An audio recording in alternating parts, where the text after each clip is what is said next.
podcasts here. Every week we do live podcasts here. From 6 to 9 typically.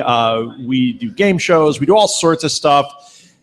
Tonight, we will be having our normal night, but before we do that, we're going to have a panel because at the Elgin Library, they had, what was it called?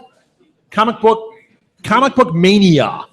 And we went and talked to people there, and we got artists and writers that came out here to do this with us. So we're going to talk to them.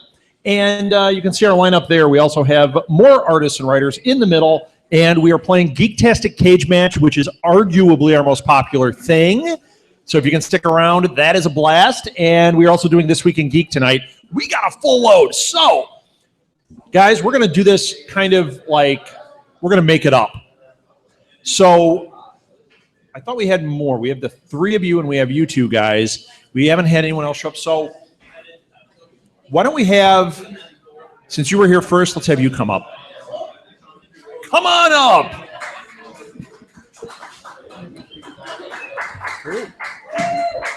Your mic, this mic. Okay. That mic. I mean, if you wanted to sit on my lap, you could, but that's a little weird. Well, I got a baby Bjorn. I could hold in that. Only for you. Only for you. There we go. Can you hear him? Hello. All right. Sibilance. 1, 2, check. All right.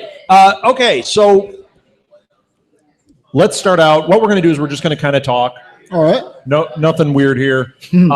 First of all, I'm Rob Southgate, one of the owners of Southgate Media Group. We're a podcast company for those of you in the room that don't know.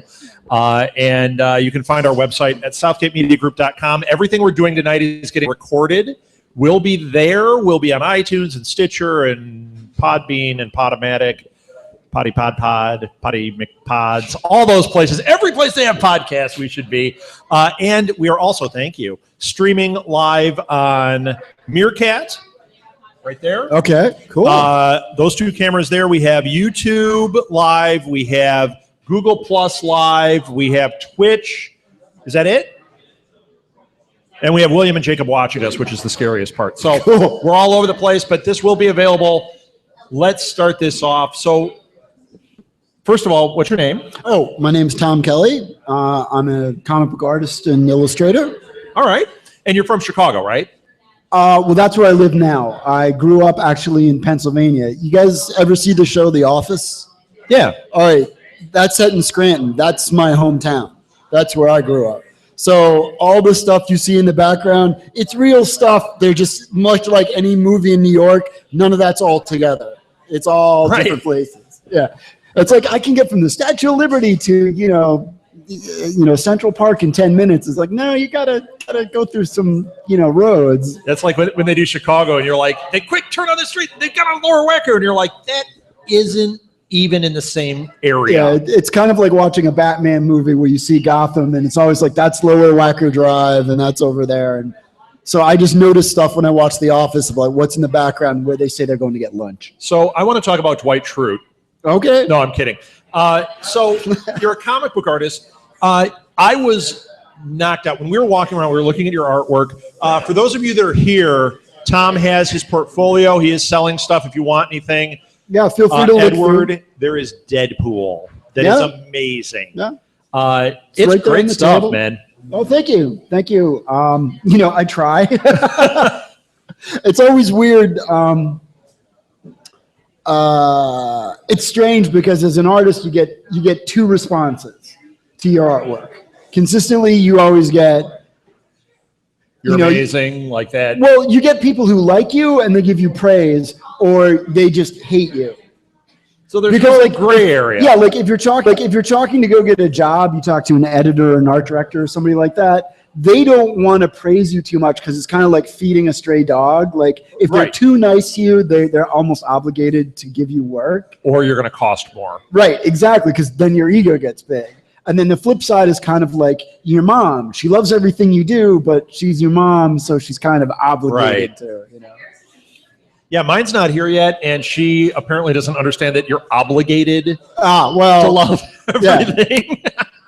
So it's interesting. I always remember a thing that like Bruce Lee said is like when you compliment someone, always compliment them for like what they do. Because like if you go up to a celebrity and you say I love you, They don't know how to process that. It's such a weird thing. But if you but if you get them to talk about their craft, like if you go up to your favorite writer and said, I really like how you wrote this story, like what were you thinking when you did X, Y, and Z? There's an actual answer to that rather than like, you're so great. How can I get into your skin? It's like, I don't know. You know? Frankly, if someone said that to me, Well, yeah, I mean, you see these rabbits. I don't know.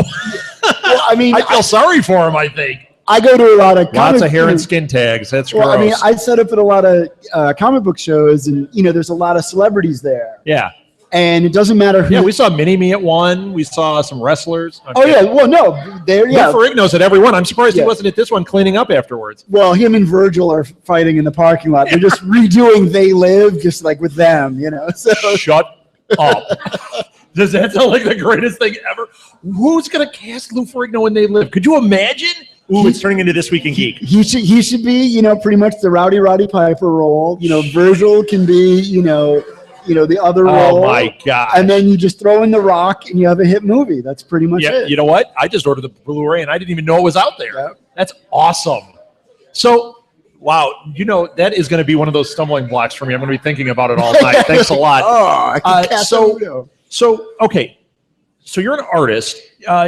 You say you're a comic book artist. Have you done comic books, or is it more you do prints that you sell at cons? What's your thing? Well, I do both.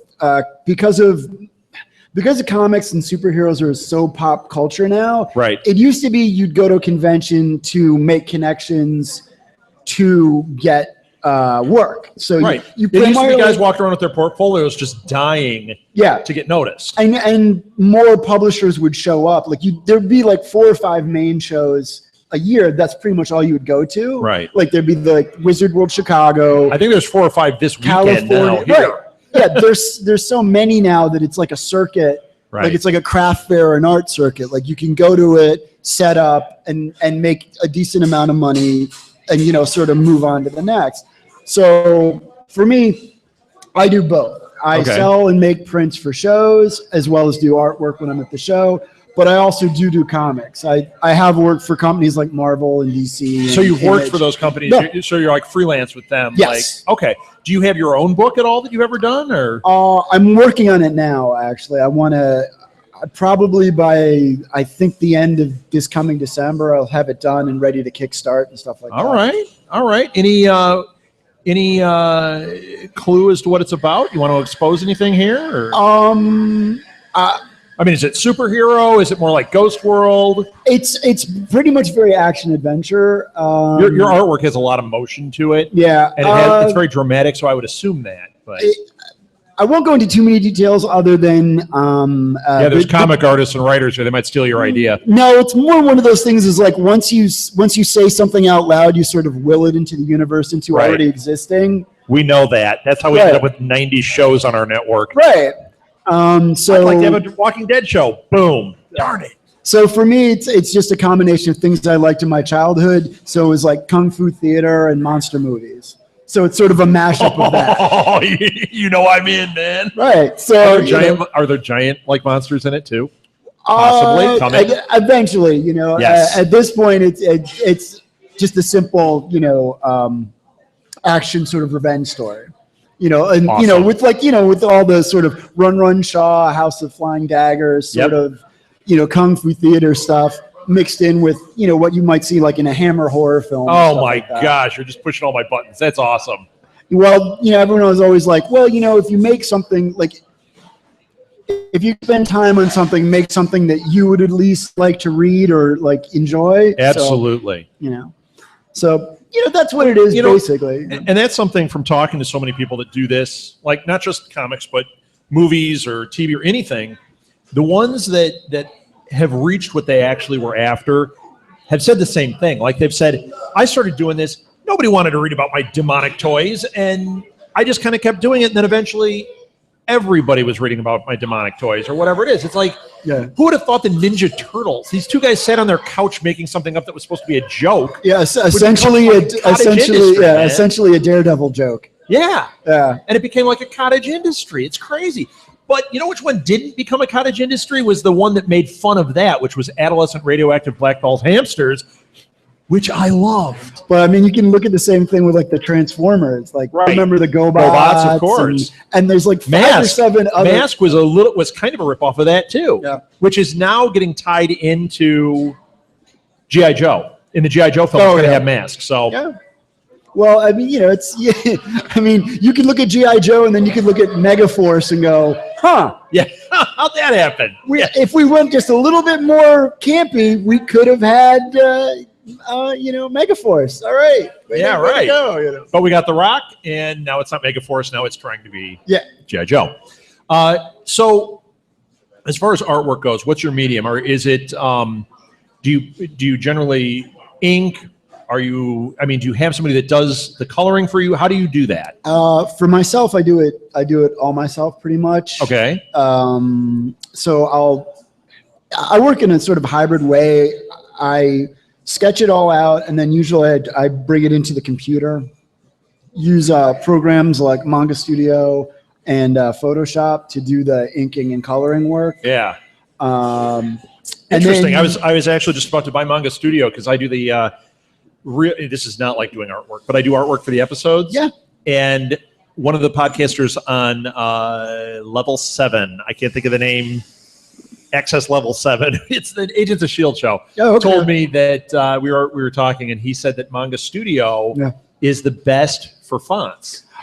Yeah, it's really, really good. It's he just uses it to like make these little things. He was like, it's the greatest program. Many people I know use it to letter their comics, and I know a lot of people use it to ink their comics. Like, I'm friends with guys like Mike Norton and stuff like that who do like Battle Pug and Revival. He works exclusively that way. He doesn't work on paper at all anymore. Wow. I mean, he'll maybe do like little rough thumbnails, but he does it all, in the computer. So that brings up a good question. Are you working digitally mostly, or are you working paper? And I'm in a weird transition time because I'm in that generation sort of in between like full computer to analog. Yeah. So for me, it really is 50-50. Sometimes it depends on the project, like how fast the turnaround time has to be, or the type of look I want to get. Okay. The computer sometimes can be really sterile. If you look at people, certain inkers like Mike Allred, like when you see like his style, it has almost like a coloring book, like thick line. You know what? I am crazy for Mike Allred. Yeah, it's great. I know some people are weird about him. I love his style, but I love so many styles. Right. Well, then you can look at someone like Klaus Janson or Bill Sienkiewicz. Yeah. And there's a lot of like ink and pop and grain and dirt, and depending on what type of look you want to do, there's different tools for it. And so you kind of do a mix. Yeah. Like for me, it's much more of a hybrid method of 50-50.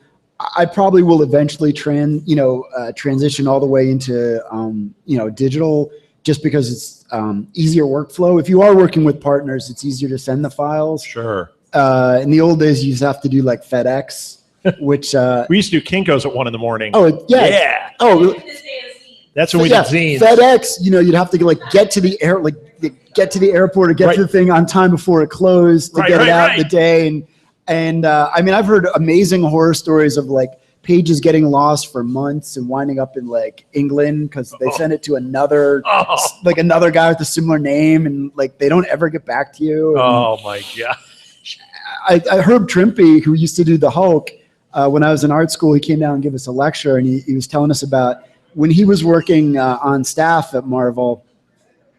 Not him, but another one of the artists he knew was driving across the George Washington Bridge into New York with his convertible. Okay. And the pages just went off over the bridge and into the river. And he was on his way in to hand in the pages, and he just like drove all the way in and was like, and he couldn't text, hey, the book's going to be late. Oh no, he had to literally go in and be like, and say, guess what happened? They just flew all out the window, and they're now in the East River. I'm sure nobody had anything negative to say to him at that point. Excelsior. That's, I'm sure, was all that was said. It was probably like, keep your top down. Enough said. Oh, it was an amazing story because we're all sitting there just like, what did he do? And he's like, how much work is that? What could you do? You just. That was the name of that piece. But that's kind of like the comic book equivalent of the dog ate my homework, Yeah, I mean, for somebody that there was probably one person the dog did eat their homework, right. And everybody else is like, well, I'll use that. That sounds good. I'll go with that. It worked for him. Didn't work for me. So yeah, I mean, but my style is really much 50-50. It's a hybrid of what I needed to do and the look I want to get with it. But when you work with other people, other writers, colorists, letterers, for the workflow, it's way easier. I do a lot of like design work for bands and other people and cool. commercial stuff.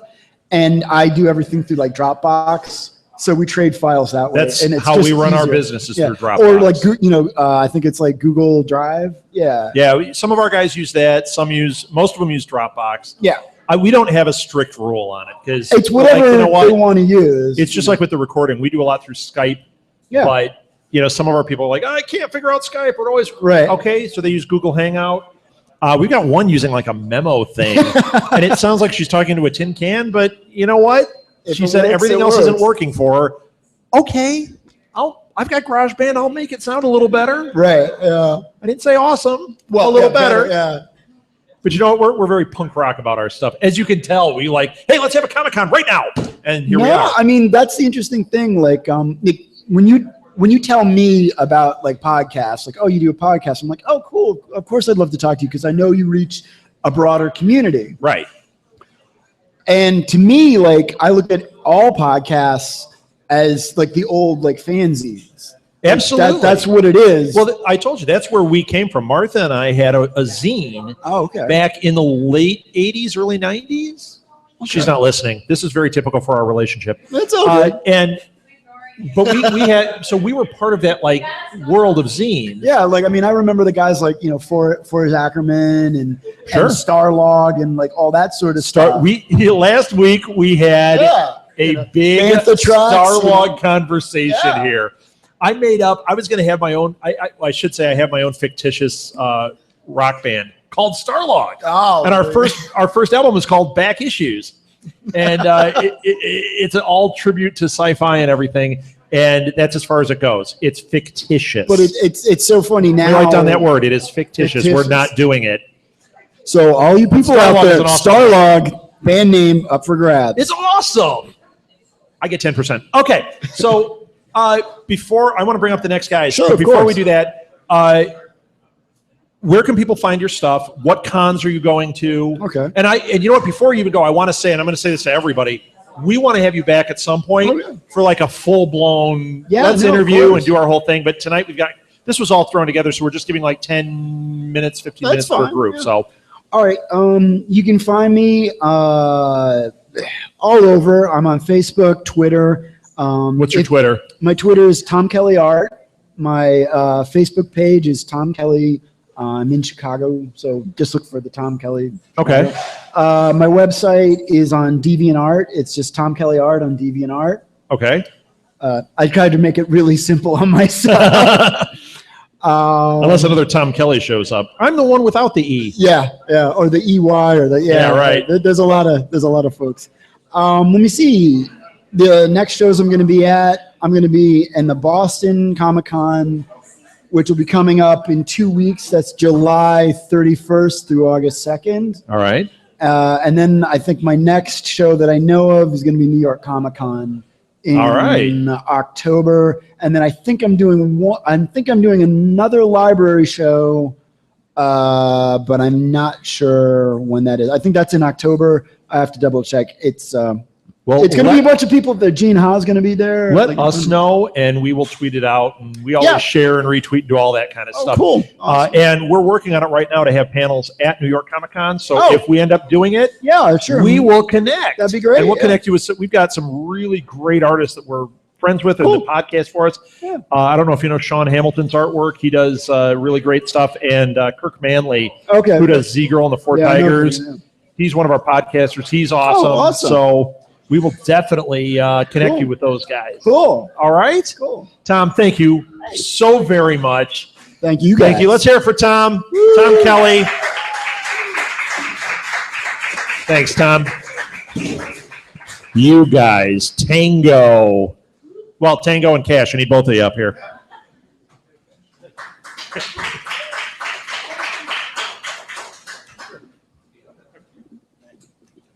Did you guys get something to eat?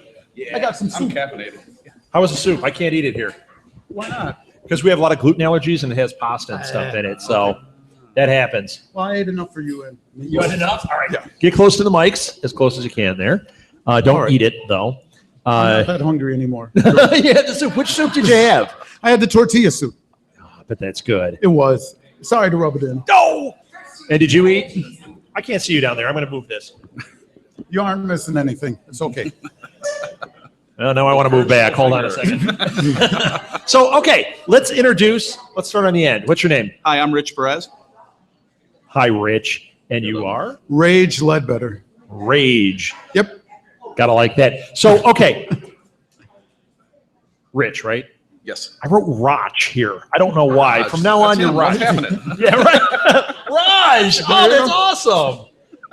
Now I know what I want to talk about. Hey, it's either that or Steve Urkel. So I'll go for the Raj. Yeah, let's go for Raj. That's much better. I agree.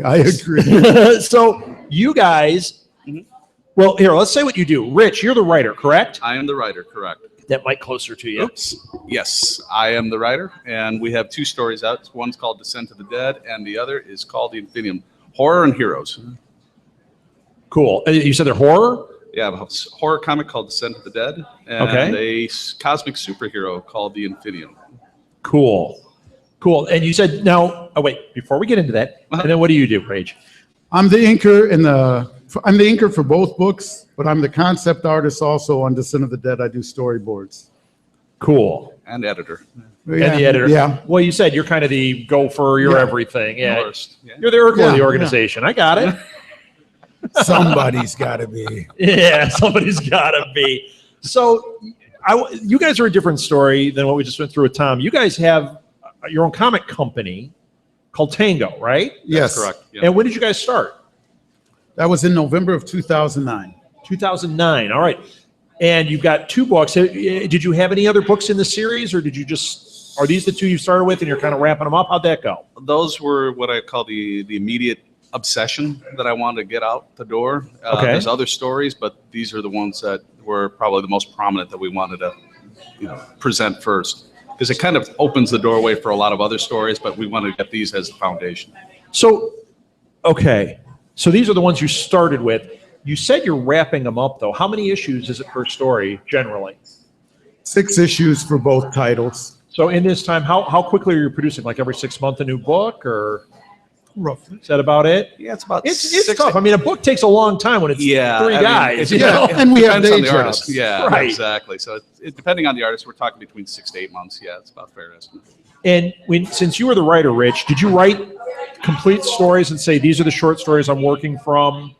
These are the 2 I want to have produced this Correct. way? Yeah, so each one started off as short stories that never been published or seen the light of day, and then they get skewered and condensed and compressed and over realized so that artists can take it up, soak it up like a sponge, and then provide their visualization thereafter. So that's kind of how they started off of, and then even beyond that, chop it up and divide it up into each issue and subplots and narratives and all that fun stuff. Sure.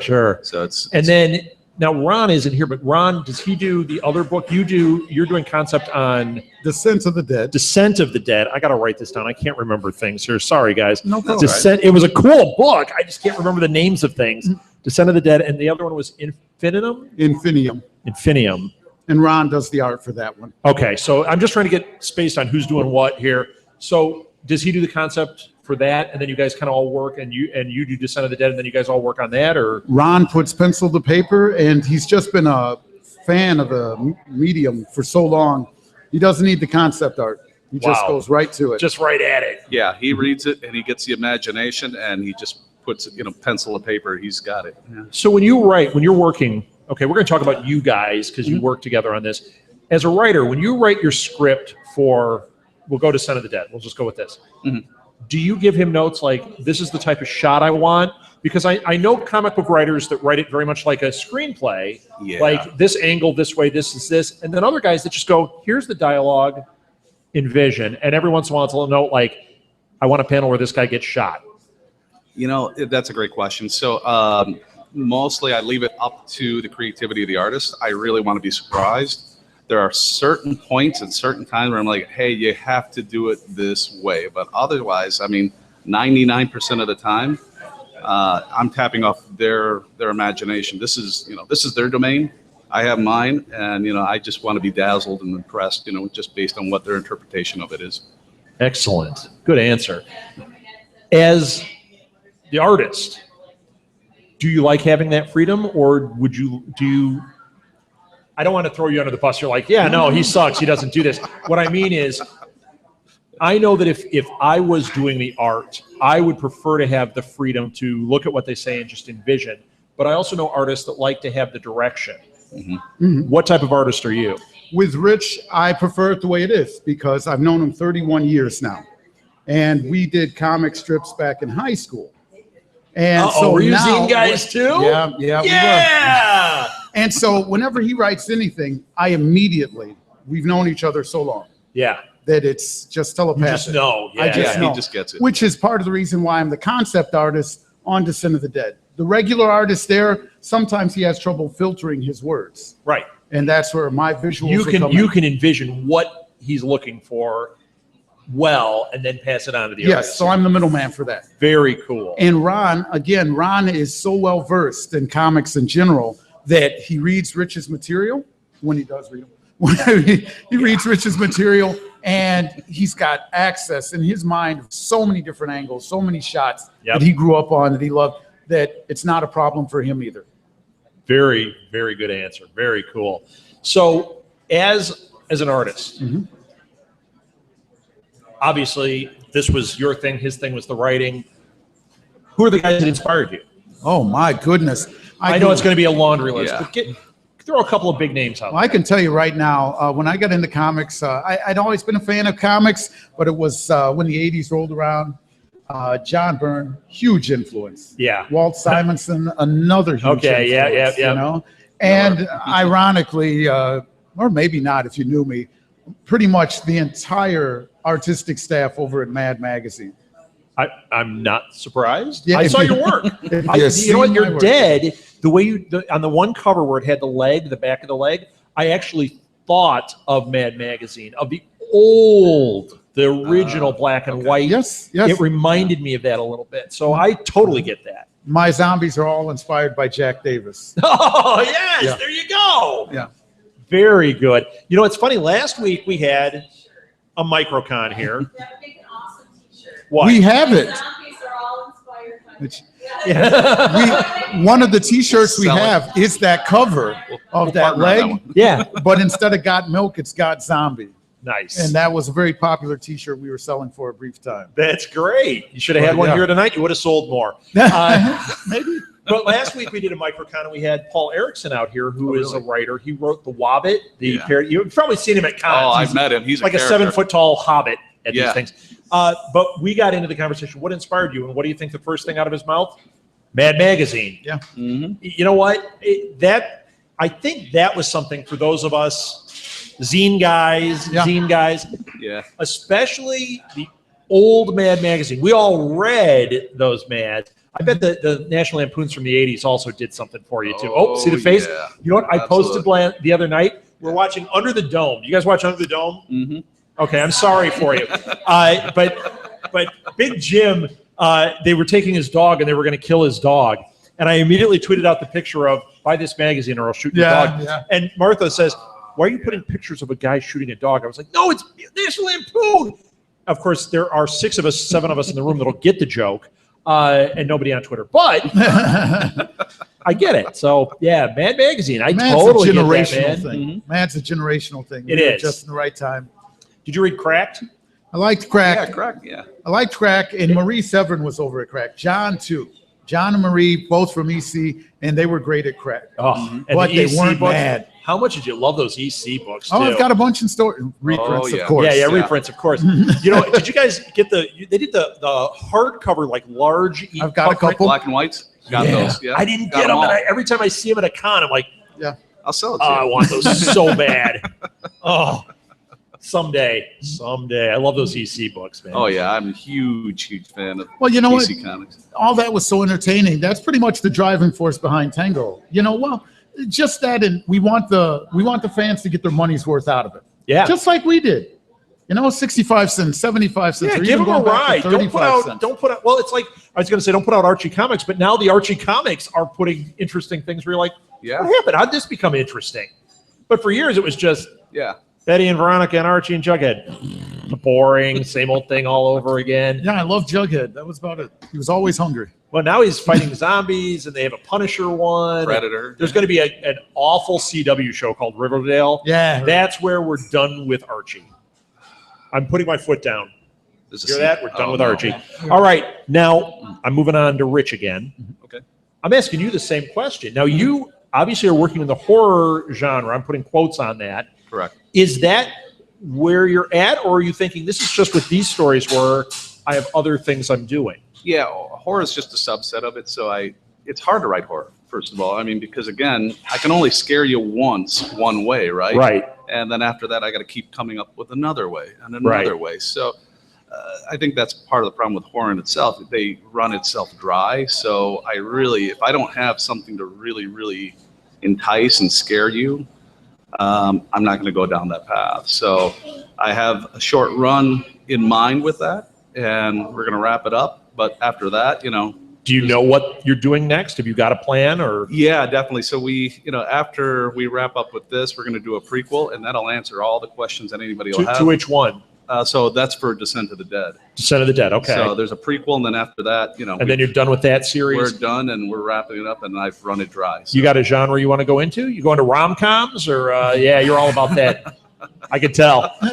Sci-fi, superhero. Yeah, so I mean, there's definitely in the sci-fi angle, but essentially what we're trying to do alongside that, we have the horror stories, but we have the superhero genre as well. But within that, within that foundation, we have a series of stories that are going to spawn out of that same universe. So we have characters, we have other heroes, we have detectives, and a lot of other avenues that we're going to take just based on that foundation as well. So Very cool. yeah, so it's fun. We're looking forward to that. I am, because again, it's causes me to kind of change my thinking and change Right. gears. And hey, I want to write a pulp story. I've got 3 in mind. So, that's going to be our next avenue. I think pulp's the operative word. It sounds like rather than saying sci-fi or horror, pulp is your area. Oh, because I mean, to me, once again, old school, pulp to me is all of that stuff. Yeah. The pulp books were all that stuff. Oh, Flash yeah. And Gordon. great twists. Yeah. Shadow. Yeah. Oh, Shadow. I love the Shadow. Shadow's How have great. they not been able to revive that properly? There was that good run of comics. Do you remember when they did the Question in the 80s too? That was a hell of a run too. Yeah. I thought, and I definitely, the summer of that Alec Baldwin movie, I'm like, this is going to go somewhere. Yeah, that should have been. I was dying for that. But you know what? It all comes back around. We were all dying for Captain America, and they did it wrong in the 70s, Oh, yeah. that's but true. they got it right, We did. I think. Yeah. I like Chris Evans' portrayal. Yeah. So, all right. We've only got a couple of minutes here. I want to hear. We're going to have you guys back. In fact, we're going to talk to you guys tomorrow at MightyCon. That's right, But we yeah. want to have you guys back where we can spend some time, just like we said with Tom. Why don't you give information where people can find your stuff, what cons you're going to be at, that kind of stuff. Give your social media. Let's get that out there. All right. Yeah, so real fast, tangocomics.com is where you can find us. Where we are at or where we will be is within the same website. And we have our news section, which catalogs everywhere and anywhere we'll be for the remainder of 2015. In addition to that, Tango Comics, both, the whole word in Facebook and Twitter, will get you to our pages. And that's pretty much. Well, what's your Twitter? You got a Twitter that? Yeah, it's Tango Comics. Tango Comics. Yeah, Okay. Tango Comics. Same thing with Facebook. It's just Tango Comics. We will make sure that we put Tango Comics, that we tag you and stuff and get people to follow you and stuff. So Awesome. Thank we you. always love to do that. Well, So- you'll enjoy the face and Twitter because every so often we'll put our influences with a small bio. Yeah, Excellent. As to I what always our like influences that. were. we don't So- hide it. Excellent. You guys were just great. I'm sorry these are so short. This was No, just no so problem. impromptu, Thank but we you. will definitely have you back, and tomorrow we'll talk. Well, It was Sounds good. such a pleasure to have you on here. likewise. Thank you guys so much. you, thank Let's hear it for Rich and for Rage. Let's not hear it for Ron. He didn't make it. Thank you, guys. All right. That wraps up this part. For you guys, we're going to do This Week in Geek, and then we'll do your interview. Is that cool? All right. So that's it for the minuscule con for tonight. We'll be back in a couple of minutes with This Week in Geek. Stick around if you want. You guys, it's going to be a lot of fun. Thanks, guys. Thank you, Blue Box.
Testing. Testing. Testing. Wow. Testing. That's loud. Can you hear me? No, Scott's good. Can you hear me?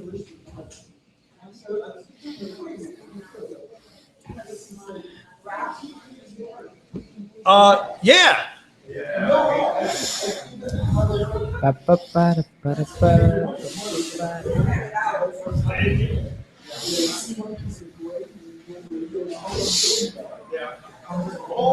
Real quick before we get started again, we got another show about to start. We got a little bit of business. Is it back here, Marth? Okay, so we do these things every weekend. We don't ever charge for what we do, but we do take donations. There is a cost involved: equipment, materials, other expenses. We have a hat over there under that TV for donations. If you have a good time tonight, you want to throw a couple of bucks in there, that would be greatly appreciated. If you want to throw a lot of bucks in there, it's even more appreciated. I'm looking at artists, they're like, yeah, nobody's throwing bucks. I could draw something for you. It doesn't count if I drew George Washington on here as a zombie. Yes, it does. So there you go. If you want to support us, it's right over there. I will say that a couple of times tonight. Welcome to Live at the Blue Box. It is now time for This Week in Geek. The date is July 18th, 2015.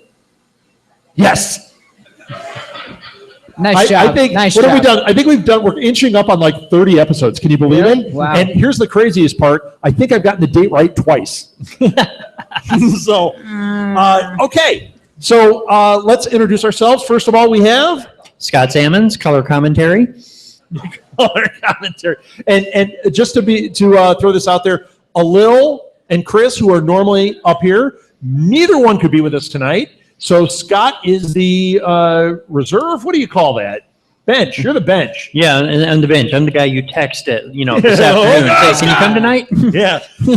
But Scott, it's a pleasure to have you here. You're always a lot of fun. Edward, you're not. Oh, sorry. Who's in the middle here? I am Edward Lee, co-owner of This Week in Geek. You get a laugh every time. Do you know what's funny? I got a text today or a tweet today from somebody who said they liked the show, and they said that we did one this week with the League of Geeks guys. You weren't on, and they wrote, "Great episode. Too bad the co-owner wasn't on." I was like, that is so funny, so funny. Wow, they miss me. So yeah, That's Edward, surprising. you have fans. Well, it was Teresa, but yeah. I have a fan. it was your And mom. it's- It and wasn't even it's- Teresa. Scott has Teresa as a fan. It was your mom. Why wasn't the co-owner on there? And why was he talking about R-rated things? Okay, so let's jump into this. Do you guys want me to start, or do you have something up front? I know you get excited. Michael Cera Yes. Oh, this is good. I got is this Robin in the Lego Batman movie. Yes. So, So we've got Will Arnett playing Right. Batman and Michael Cera playing Robin. yes. This is fantastic. This is Arnett in the Lego movie doing Batman was just a treat. You know, a character like that, you think you get tired of something like that, but No. I guess it was spaced just enough as But that you know- secondary character that it was just awesome from the But whole time. I think he could pull off a whole movie very effectively. Are they doing that? Yeah, that's why he's playing Robin. It's not the new Lego. It's not Lego 2. It's the Lego Batman movie that's going to be coming out. Okay, the whole So thing. Michael then, Cera's yeah. playing Robin in Yeah. that. Okay, Yeah. yeah. I think this is awesome. That should be, yes. Yeah, how about the So which- song so in the which Lego one? one? Remember the song that he did? But my parents are dead. Everything is death. I'm Batman. Of course, I that's your love that. favorite. Yep. I love that. So are we wanting Dick Grayson or Tim Drake or Okay, nerd. I don't know if they're going to get that much. What do you think? It's not going to be Damien. It's not going to be the dead one. or Carrie or Stephanie? It's probably going to be Dick Grayson. that would be that would- Yeah. yeah, Dick Grayson. I mean, that's the original. Well, and they're series. also kind of, they're having fun with it. So most people that would be associating wouldn't be your comic book nerds. They're Right. looking at the people that would know like Batman 66, which Yeah. is Dick Yes. Grayson. Right. So I'm sure they'll have jokes of him in the little red tight. Did he have yellow or he had red tights, right? Green. I Yes. can't He had remember. red, It's all he had red shirt and green tights. yeah, it's Yeah. bleeding together. It's very strange. He had those weird like Munchkin boots too. But Yeah, it was yeah. inspired by his circus background. He was a circus acrobat. Yeah. Well, it wasn't cool. So, but you know who had a cool costume? Was Batgirl had a very cool costume Which one? in Batman 66. Oh, yeah. Yeah. I love that costume, that purple costume. Oh, Yes. yeah. And it had nothing to do with how she fit in it. Move along. Nothing to do. So, Edward, you can't look at that. So, Edward, you got one? He's got another R-rated movie he wants to talk about. Oh, you do? Wait, do I? Let's hear it. Wait, what did I watch? Those are. I saw Kingsman. No. He said you're talking about. All right, so I saw Kingsman. That's an R-rated movie. the pre-production has begun on Resident Evil: The Final Chapter. Resident Evil Final Chapter. Now, okay. Does anybody here like Resident Evil movies? You do. William. Anyone else? I like the first couple of them. Yeah. You know what? They always look like they're going to be cool, and I always don't make it through it. But then again, I fell asleep in Avengers: Age of Ultron, and I fell asleep in Tomorrowland, which I really like. So I guess that's not saying anything that I can't make it through one of these. Are you excited they're doing a final chapter? Okay. Are you excited that it's the okay. final chapter? Yes. Because, they did the final chapter of Friday the 13th. Yeah, and then like 3 or 4 more. Yeah, there's 3 or 4. There's another one. Number 13 is about to come out. Oh, But wow. because it's in the vein of the Michael Bay one, it's not part of the original. So it's the 13th, but it's not part of the 13. It's ridiculous. No. So you brought it up. Are you excited for it? I mean, I haven't watched it. I've heard things about it.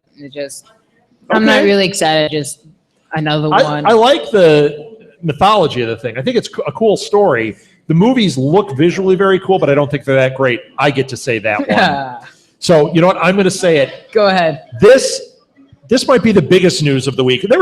This was kind of a slow week because last week was San Diego Comic-Con and we had all this stuff to talk about. We missed a couple of stories in our last 2 episodes, so I'm going to bring a couple of old ones up.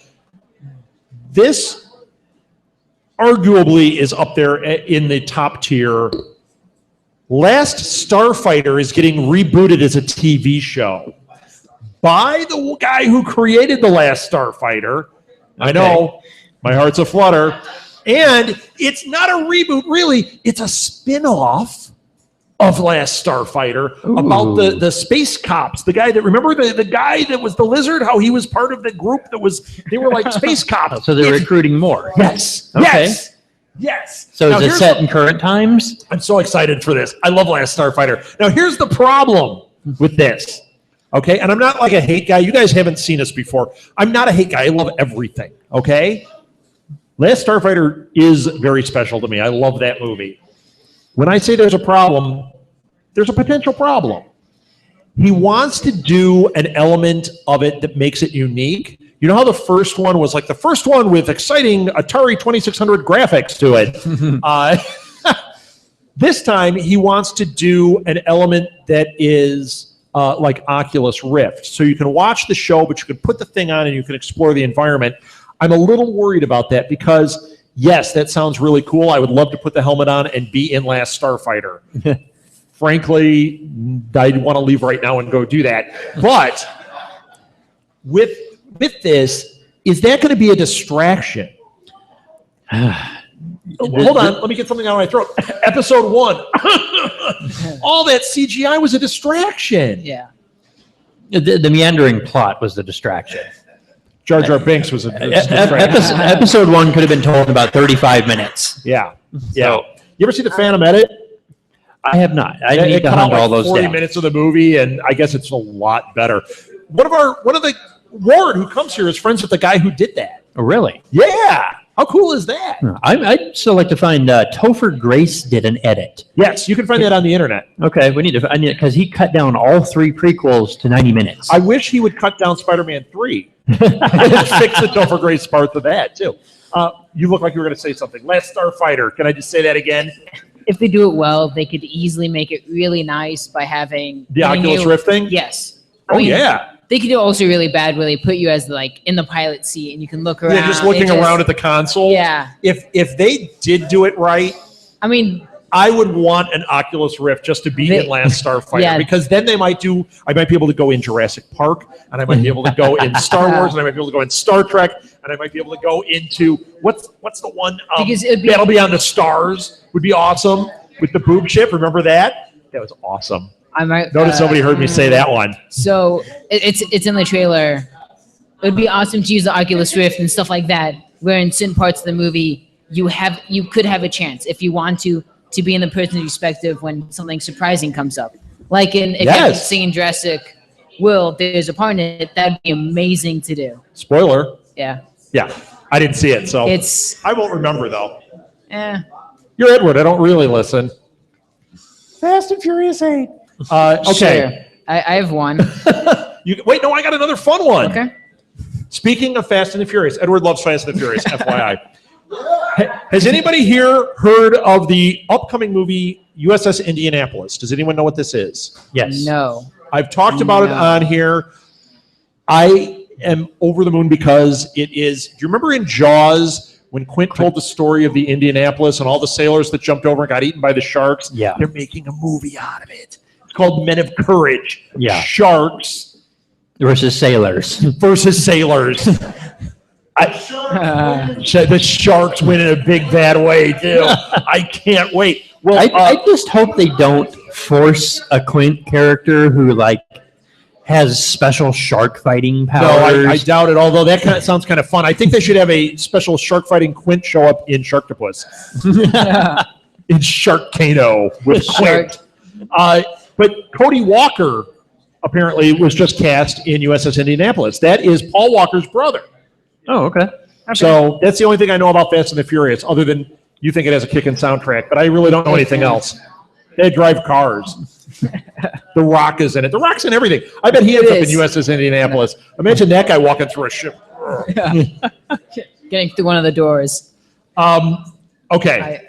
We watched trailers this week. We didn't touch on some of these last week. A lot of trailers came out at San Diego. HD versions finally came out. Last week we talked about all the ones we watched that were like this big on our phone. We got to see the HD trailers. Now that we've seen Suicide Squad, what do you guys think? It looks really good. It solidifies my belief that DC is intentionally not going to copy Marvel's brighter aesthetic. They're letting Marvel be the big flashy superhero thing, and DC is going to try to do the dark. Yeah. I did watch the Suicide Squad trailer. I found it on Apple TV has a trailer section. Yeah. It's So I on can there. bring it up They on my put it big- up. They put up the HD trailer. Right, so I can put it up on my big TV, and I played that, and the music playing, and you see these characters, and I only knew a few of them, but I definitely recognized Harley Quinn. Yeah. Yeah. And Let's face it, Harley Quinn is the reason you're watching that trailer. yes, I mean, she's a great character. What's her name? Robbie. Something. Margot Robbie. Margot Robbie is beautiful, Yes, and it draws your attention. And frankly, she's the best part of that trailer. Will Smith mugging at the camera is not my favorite part. And I like Will Smith, but he can be okay. although when he jumps down, did you guys see this trailer? Anybody? When he's in the Deathstroke mask thing and he rappels down the Deadshot. building, Deadshot. Deadshot. That's awesome. Yes. I thought that was cool. Yeah. Yeah. So I might be in when he's walking and he's got the Huggy Bear outfit on and the buckles. No, thank you. No, thank you. That's not doing it for me. But the Joker was a little odd, but that's one of those. I like the Joker. I thought he did. That's one we'll have to see in action. Well, you know to what? really understand, because just a few clips. He's different enough from the other Jokers that I'm good with it. I wasn't into him when I saw the pictures, but watching him in this, I was like, yeah, he's psychotic. I'm digging on this when he's like, I'm going to hurt you a lot. Yeah. I like that. He still has a little bit of his charisma, but it's just mostly now he's insane. Yeah. He's the insane. Which, the way he looks, I think we could get to the point if it does have legs and DC is able to have this universe, we could get to the point where we get a story where Joker has the cut off face and a fake face on. Because he kind of looks like it, doesn't he? Yeah. He could really do that in this one. Yeah. But I don't think they're going to start it off with hey, he lost his face and here you go, kids. Yeah, no. Let's get a Funko Pop of Joker with no face. I don't think that's going to happen. Not quite yet. So Thumbs up on this one? Yes. I think so. I think it'll be interesting to have Audience, two are you different- into the Suicide Squad thing? Thumbs down. I wasn't until now. I like the trailer. Iffy. You know what? If you guys had been here throughout the other episodes of this, you've heard us kind of be very sketchy on this. So the fact that we're positive is different. I got another one I'm going to be positive about that I haven't been, was the Batman versus Superman trailer. I'm still not 100% positive. Stop that with the thumb. I'll tell you what, it was the new IMAX trailer, and the only reason now I want to see it is it's a Batman movie. Thank goodness. It is. What did they add to it? When they showed Batman fighting in the desert, I wanted to watch that. It was like what's that movie with Chris Pratt where he's in the army and they've got the bomb squad and it won an Oscar and Hurt Locker? yes, Hurt Locker. I almost called it the Kurt Locker. It's what? Jeremy Renner's in that too. Hawkeye is in that. Okay, so I didn't know that. I didn't see it, but when it showed him in the desert, I fell asleep in Age of Ultron, so I hardly saw Jeremy Renner in that too. When Batman was fighting in the desert, I thought of the Hurt Locker. I also thought of that one, Three Kings. I was like, yes. And it was Batman. It looked like he killed a guy. I'm like, this kind of looks cool. So I mean, how much footage was added to the other? To me, it was like 4 hours because I kept watching that little clip. It was literally a blink, but it was cool. It was like. I thought this trailer looked cool. Am I excited for the movie? Yeah. I mean, no. I'm not going opening weekend. I'm excited for Ant-Man, and I didn't go. Yeah. So if I didn't go to that, I'm not going to this opening weekend. Are you guys excited for Batman, or am I going to get thumbs down? I got one thumbs down. We don't have two thumbs. We can go like, or whatever you got to do. Yeah, kind of iffy. That's the problem with these DC movies. The trailers are not making us say, I have to see this. Do you remember the trailer before we all knew what Guardians of the Galaxy was? And they played, it had the song from this, and you saw the ship, and at the end of the trailer, everyone went, oh my God, I got to see this movie. They haven't done that with a DC movie yet. I don't feel that drive. Will I watch them? Yes. I watched that 1940s serial of Batman because it was Batman, and it was awful. The costume was great. Yeah. But that was terrible. So I'll watch anything. I've As seen an those adult, DVD I watched an episode of the Gummy Bears. I will watch anything. Yeah, I know. One episode. When Alil is here, he can sing the theme song. How embarrassing is that?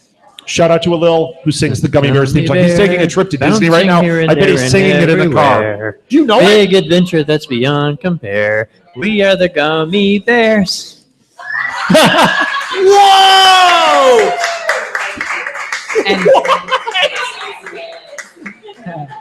And now there's copyright. I lived for Saturday mornings as a kid. I lived for them. Scott, how old were you when the Gummy Bears were on TV, though? Well, it was the early 80s, so I was under 10. Was it? Yeah. I missed that whole thing. Well, then I also had a brother. Oh, you said the 80s. What? Yeah, it was early 80s. Yeah, oops. Well, I also had a brother who is 7 years younger than me, so he'd still be watching, and I'd just stay around watching stuff too. So I watched a lot. Good more. excuse. Yeah. That's my story. Wow. I'm sticking to it. So let's see, early 80s. Yeah. You know what? My friend did get me to watch Transformers in the 80s. I love the I original watched series. Thundercats. I loved Thundercats. Thundercats, G.I. Joe, Silverhawks. I didn't like it. I didn't watch a lot of that The stuff. real Ghostbusters. I didn't. You're younger than me. Nope. The real Ghostbusters He-Man cartoon. it was a little too young for me. I like it. I like everything. I like the Dolph Lundgren movie, and it's terrible, but it's got Ernie Douglas in it from My Three Sons. Did you know that? Yeah. He's in He-Man. He was the guy that owned the music store. Remember the guy with the beret and it's Ernie Douglas. Yeah, see, he remembers it. He's like, I had the action figure. I didn't know that was Ernie Douglas. There was a music store in He-Man? Yeah, remember they got the key to time thing? They got that machine that played, and they're like, I don't know what instrument this is. Like, man, I just bought it off somebody, and now it's in my shop. Let me do the entire one-act play of He-Man Masters of the Universe. Coming soon. Yeah, we'll do Masters of the Universe and Flash Gordon as a twofer. Who doesn't love that Flash Gordon, huh? All right, wait, we got off track. Fantastic Four trailer hit. Did you guys like that? I didn't see it. I haven't seen the recent one. Yeah, no. you know what? I liked it better. You know what? I'm going to see it. I just hope it's better than the last ones. And I liked those. The only thing I liked in the last ones, the Silver Surfer. Yes. That's it. Yeah. He made those movies. Yeah. Otherwise, no. So you guys, did you watch? There was a new trailer. That's why I brought it up. I haven't seen the new one, no. It shows Doom. We get to see Doom more clearly. Yeah. And it does look, it looks better. See, the one that was in the other movie looked like Doom, but yeah, that was a terrible Dr. Doom. This one looks more like a revisionist version of Doom. But there was a little attitude there that I was like, that might work. Boy, he was terrible in the other one, though. Terrible. Yeah. That was the wrong guy. They should have had John Hamm. They should have John Hamm in everything, right? I like John Hamm in everything. Yeah. Yes. So what studio is putting out the Fantastic Four? Is that Fox still? That's Fox. Yes. It is Yeah. Fox. Are they going to try to tie it in with any of their other X-Men? Maybe if you listen to This Week in Geek, we talked about this. There's a rumor that in, 2018, that they're going to do X-Men and Fantastic Four in one film. Basically, because if Fantastic Four doesn't die on the vine and it's boosted by X-Men, they might be able to bring the two properties up. Okay. They're at a risky point now. That last X-Men was great. This next one, here's another thing. Did you guys see the picture of Apocalypse that came out? Yeah. Okay. No. I didn't get to this joke before the internet did, but I want to bring it up. He looks like a character from Power Rangers. Yeah. When I saw him, I'm like, oh, is this the new Power Rangers movie? And then I read the article. I'm like, oh, I think it looks terrible. Does anyone else think it looks terrible? That doesn't look like Apocalypse. Are they going to CGI anything over him? I don't know. Post? And also, everything looks too lit. This is a problem I have with movies like this. When they're lit too much, you see too much. It doesn't look right. It doesn't have to be all dark and like hidden like the Batman movies. But if it's lit like a Spanish soap opera, it's not going to be great. Yeah. I don't know. Maybe this was just a promo picture that came out and it's going to get better. Fingers crossed, right? Yeah. Hope so. Yeah. Hopefully. What are you going to say, Edward? I have to find it now. Okay, well, I'm going to bring up another one. What was that? Go ahead. Go But ahead. he's scanning here. All right, so I found it. He just looks for Furious 8. I don't. Tom Hardy's Splinter Cell movie. It's gonna get a new writer. Frank John Hughes. Okay. John Hughes is going to write it? So it's like a Breakfast Club movie? Wait, is Tom Hardy That doesn't matter. is Tom Hardy starring? You can retcon anything. Yes. He's back. Tom Hardy's gonna play Sam Fisher in the movie. Okay, all right, because it's Tom Clancy's Splinter Yeah. Cell that Tom Yeah. Hardy's starring. Yeah. Okay, Right. It's the game Splinter Cell, Right. which is a great game. Okay. Yes. Good mythology. This could be cool. Or It's gonna totally. it's been in could- development hell with different writers and stuff. I don't know, man. It could It's- tank like yeah. the last two Jack Ryan movies. Yeah. It could be How another. have they not made those movies work? They I don't, don't know. Such they, an- they don't even have a director, so it's Yeah. It's Tom Hardy, though, who's awesome. I hope he does the Bane voice in it. That's all I can say. All right. Go ahead. You got another one? Scott, you got one? There's more things coming out about the time in between Return of the Jedi and The Force Awakens. Okay. I don't think I've read this. they wiped away the old EU. Yeah, I knew that. So they're starting they over. They kept certain things, just a couple things, because they put it on an official list. Like these are the EU books that. I think they got rid of all the books. So the only thing, I thought the Timothy Zahn ones were kept. no, Really? yeah, all that's out. So Crap! No, The only thing Admiral in Thrawn, is- he was cool. yeah, but the only thing in is the new movies, the Clone Wars series, and Rebels. And the comic books, the Marvel comics that are out the new now. comics. Yeah. The new comics. But Those are but- canon. Right, but this is one of the new novels coming out. It's like one of the ones taking place right after Return of the Jedi, Okay. and it And it ties up to, so you'll get some so filler you get an there. idea of and it ties close to the old EU. That really annoys me that they killed the old EU because it's practically the same thing. You've got Imperial remnants fighting for power. Yeah, but amongst you can make themselves. money off it twice if you do it this way. I guess so, but yeah, that's basically the thing. They're still going with that story that the various imperial Star factions. Wars is a fight. fledgling property that needs to make every dime it can. Yeah, So, yeah. just like Marvel at this point. Yeah. Yeah. Fledgling. Yeah, sign me up for the. So when does this book come out? This one is. Or is it out already? Well, they're just doing a whole bunch of them up until the movie comes out. Oh, there's a bunch of books coming out. Yeah, a couple novels, young adult novels, and then of course the Oh, Edward, you can read those. then the comic books too. So yeah. When does this say? September. September. Okay. Awesome. All right. The Ewok games, is that coming out? The what? Ewok games. Ewok games. Full of Yeah, I cannibalism. don't think there ever Death was an Star Ewok Runner. game. Was there ever an Ewok game? What? Was there ever an Ewok game? Was there ever an Ewok game, he's asking? I don't, I don't think so. No. Cubert. That was an Ewok game. All right, I got another trailer that I don't know.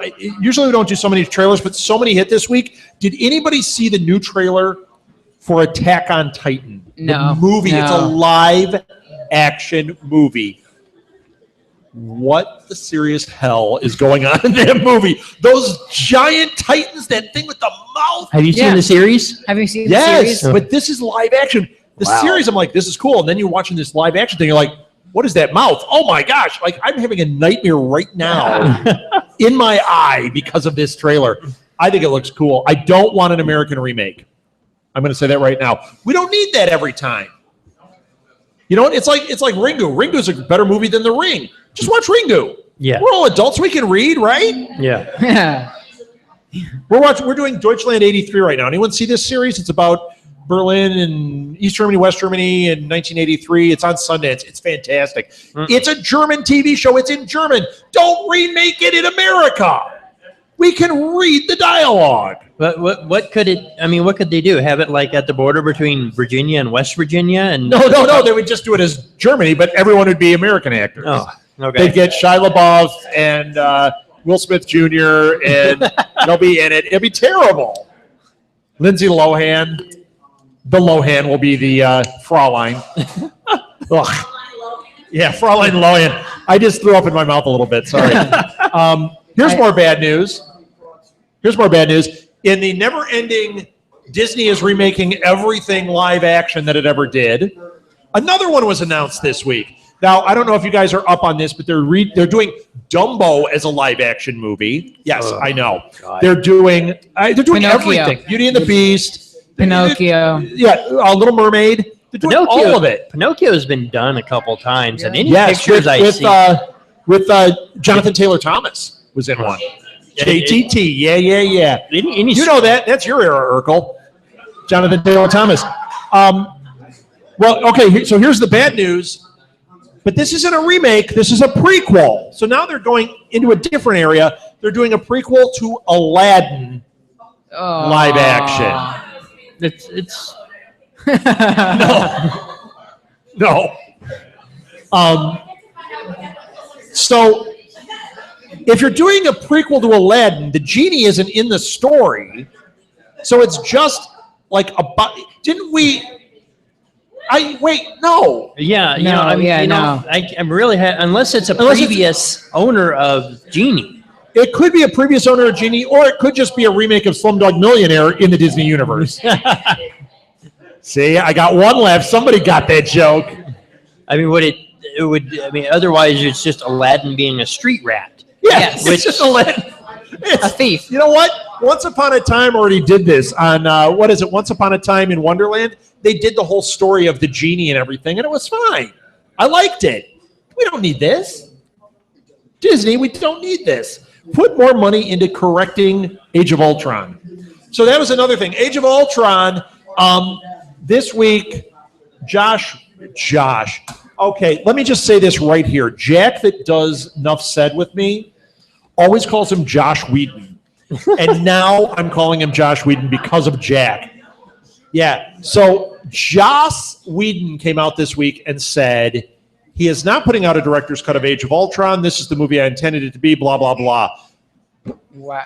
That movie needs a director's cut because there was something wrong with it. Yeah. I liked it, okay, but there was something wrong with it. If you went back, and even if it's not the real director's cut, just re-edit it a little bit, fix a couple of little problems, and then call the director's cut, we could have a fabulous movie. Yeah. What was the? He said, oh no, this is it. This is how it is. I get that. George Lucas could have taken a page from that book. Point of reference, the Jabba dance scene, which is the worst thing ever. Well, Jar Jar Binks. But yeah, he said he's not going to do it. So Topher Grace needs to re-edit that thing. Yeah. Topher Grace. Okay, you got one, Edward? Idris Elba's in Star Trek. Go ahead. What? Idris Elba's in Star Trek. Yeah. They didn't make it official, but they tweeted out a picture of the cast on the bridge, and Idris Elba was on the bridge, like, "Hey, I'm here." Okay. Yes. All right. I So love do you think Idris this is? Elba. So this is a new character? I can't think of anybody. Are you saying there aren't enough black characters on Star Trek for you to think of who it could be? You know, He's not a hoorah. You know, unfortunately, there wasn't a whole lot of black representation in the original series. You know what? This is now, and he'll be something. Unless they do something really cheesy and they make him like the black-white guy. Remember that episode? Yeah. If they do that, that's going to be terrible. Yeah. Make Idris Elba like Kirk 2. That'd be awesome. Like an Like- alternate reality. Instead of the Van Dyke, he's Idris Elba. Oh, would that be awesome? I would love it. Maybe. Maybe it'll be Kirk Waldheim. Okay, go ahead. What do you got? Nothing? No, I had that one, but I'm not going to try. Just no. Guillermo del Toro? You're not even going to try to say that name? Nope. So Guillermo del Toro, who is making 1/3 of the movies in Hollywood at this point, wants to make another one. He wants to make a Jabba the Hutt movie. Yeah. If anybody can make a Jabba the Hutt movie, I want it to be him. I want Ron Perlman to play Jabba the Hutt. I want Doug Jones to be, who was the guy with the things? Bib Fortuna. Yeah. I'm saying it right now. Mark my words. Doug Jones would be Bib Fortuna. How awesome would that be? You hear that? We got applause. That is much different than the boos I usually get. Yeah. So I'm envisioning in one of the old Star Wars novels, there was a fight scene between two Hutts.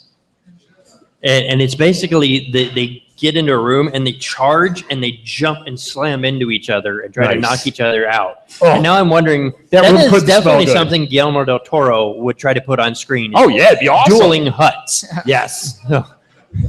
Yes. Hut Fight Club. First rule of Hut Fight Club. Second rule of Hut Fight Club. It wasn't funny the second time. All right. No. So this might be the most exciting news. I wish I was J.J. Abrams and I'd say, after I say this, we're all going to this, but I can't. Disneyland Shanghai. Did anybody read this exciting news? They're putting in a Disneyland Shanghai, or at least they're updating it with a major Pirates of the Caribbean section. Okay, we've all been to Pirates of the Caribbean. Still cool. They're going to have rideable light cycles from Tron. Oh. Let's book our tickets right now. Woohoo! They're also putting in, instead of they're going to have a Tomorrowland, a Pirates Land, a full-blown Star Wars theme park in there, and a full-blown Marvel theme park in there. My. Yep. Who wants to go to Shanghai? Woo-hoo! Edward's paying. Let's go, Edward! What a guy. No more making fun of him. Yeah. Oh, you're not going? Make fun of Edward all you like. So, yeah, I'm totally excited for that. That You get to sounds- ride light cycles. That is We will ride. Just You know what would be awesome is if with all this like great, amazing new technology, they still have that cheesy like thing. Remember that thing that ran the CPU with the face? Yeah, that's what they have in the middle, and it looks like 80s Atari 2600 graphics. Yeah. That would be awesome. Yeah, boy. How does Disney not understand this? You go to Tomorrowland at Disney World, and you know they have the arcade. It's like in Tomorrowland they have like the Chip and Dale arcade. Why is it not Flynn's arcade? Wow. Would you not go and get your pictures taken in Flynn's arcade and play a game just to say I played the Tron game in Flynn's arcade? That would be awesome. Yeah, that'd But be instead, awesome. it's like Chip and Dale's Future Arcade or something. Disney, as a fleggling company, Now Chip you and need Dale. to get this together. So Chip and Dale Rescue Rangers was another great '80s cartoon. Molly, you have that on DVD, right? Rescue Rangers. What's the one you don't like? Tailspin? Yeah, you guys. Does anyone like Tailspin? I never got into that one. Yeah, I don't watch any of them. And then there was I haven't seen any of them. So the duck one with DuckTales. the DuckTales. Yeah, Yeah. you guys like that one? No, Did you it's watch okay. The game is great. When you're 18, you can watch that, Edward. No, find the game. There was a great game. For They DuckTales. remastered that. Yes, and it's it supposed is. to be It is excellent. gorgeous. Yeah, it's supposed to be excellent. and it is brutal. It's brutal. Yeah, it is It is one of the hard. So it's one like of the playing the walking duck. hard, brutal. Yeah. You laughed at it. That was a bad one. Okay, we got to move quickly here. We're running out of time. We got interviews to do. This is one that I'm excited about. I don't know if anyone else even cares about this, but Jamie Alexander plays Lady Sif in the Thor movies. I really like Lady Sif. I wish they would expand on that character. They had her on Agents of S.H.I.E.L.D. It was the best part of that episode. She's going to be in Thor Ragnarok. Great. yeah, I think Okay. Sif is an awesome character. Yeah. I would like to see them do something more with Sif rather than, hey, it's a pretty girl that swings a sword. yeah, she's She's a great, awesome. great character. In And the I think she's great casting. Jamie Alexander's awesome. So that was good news. Jason Alexander is playing Lady Sif in the new Thor movie. It's shrinkage. David Fincher and Julie Taymor. See, that made the crowd go silent. They're making Fight Club the musical. What? Wow. First rule of Fight Club the musical: we don't go to Fight Club the musical. I've always thought though that could work as a play. If Sure you, it could. if you strip it down to the basics. Well, apparently it's going to be made into a musical. But no, I mean, not with that. But I'd always thought that it could work as a stage play if you stripped it down to the basic, self-searching themes of the movie and self-discovery themes of it. That could work as a stage play. I'll tell you how it works as a musical. If they get Meatloaf to come back as Bob and he does a song about being Bob, Yes, I would pay to see him that would be awesome. do that. Yes. Yes. Yes. Nick, I'm going to screw this one. Nicola Arcel is going to direct and co-write Dark Tower. I don't care if it's Nicolette or Nikolai, whatever his name is, Arcel. What I care about is Dark Tower has been on again, off again, in development hell. They had a writer. That writer has stepped aside, but they said it's because just of the scope of what's going on. This guy was cast as director. He is co-writing with another person now that was, I guess, co-writing with the other guy. It sounds like it's actually ticking forward. They have a deal for the movie. They're doing like a trilogy of movies, and they're doing a series on like Showtime that is like filling in the blanks. I'm down with this. Is that still the plan? The movies That and is the the series? plan, yes. But the big Okay. news is that it's all locked in. This is the director. This is the official writing team, and this is the deal they're doing. I hope it happens. I don't know how Yeah. they can pull this off because I'm in book 6. I got bogged down in book 6, but I've done the rest of the books and I need to finish this out. But there's just so much. Yeah, it's unbelievable. So many bizarre concepts and things going on. I'm not even sure how this could work. You know what? How this is going to work. I mean, It's going to work for somebody's going to make something with it. Yeah. I really hope that they make the TV series. I think there's a good idea there. Use that to really flesh it out. Because there's so many bizarre concepts, make it the 3 movies, and then in between, even if it's 6-episode series in between, to fill in the blanks and to give you all that bizarreness. Yeah. Then you can just see the movie and go, oh, look, flashy things and a gunslinger, but you can see all that weirdness in the middle. Have you I'd be read down it? with that. You read it? I have read the first 3 books. Okay, so you've Drawing seen to the 3, the something. I don't know. So I you- like them. I think they're cool. So you've seen the one where they're on the train trying to tell it jokes. Yes. Okay. Yeah, I know that. I mean, that one, that's going to be hard to put into a movie, trying to out joke a train computer. All right. yeah. Jeffrey Ross is going to be cast in I that. mean, that's, It's going to be a roasting of it. yeah. It'll be easy for him to out joke it. The train will be played by Kevin James. Oh. Yep. See, not funny, and Jeffrey Ross wins. What were you going to say? This is a good one. So they released footage for the latest trailer of X-Files. Yes, teaser trailer for Yes. X-Files. Anyone excited for X-Files? Yes. Woo! Absolutely. Anybody watch the teaser? No. Okay, you watched it. But you don't watch X-Files, so you don't know I what's don't. going on. I really You don't. didn't Did you get ever the they showed, a poster, or not a poster, but a screenshot came out that showed it looked like a UFO crashed in the desert, like sticking out of the desert. Correct. Okay, that was a poster that came out. We don't know what that is.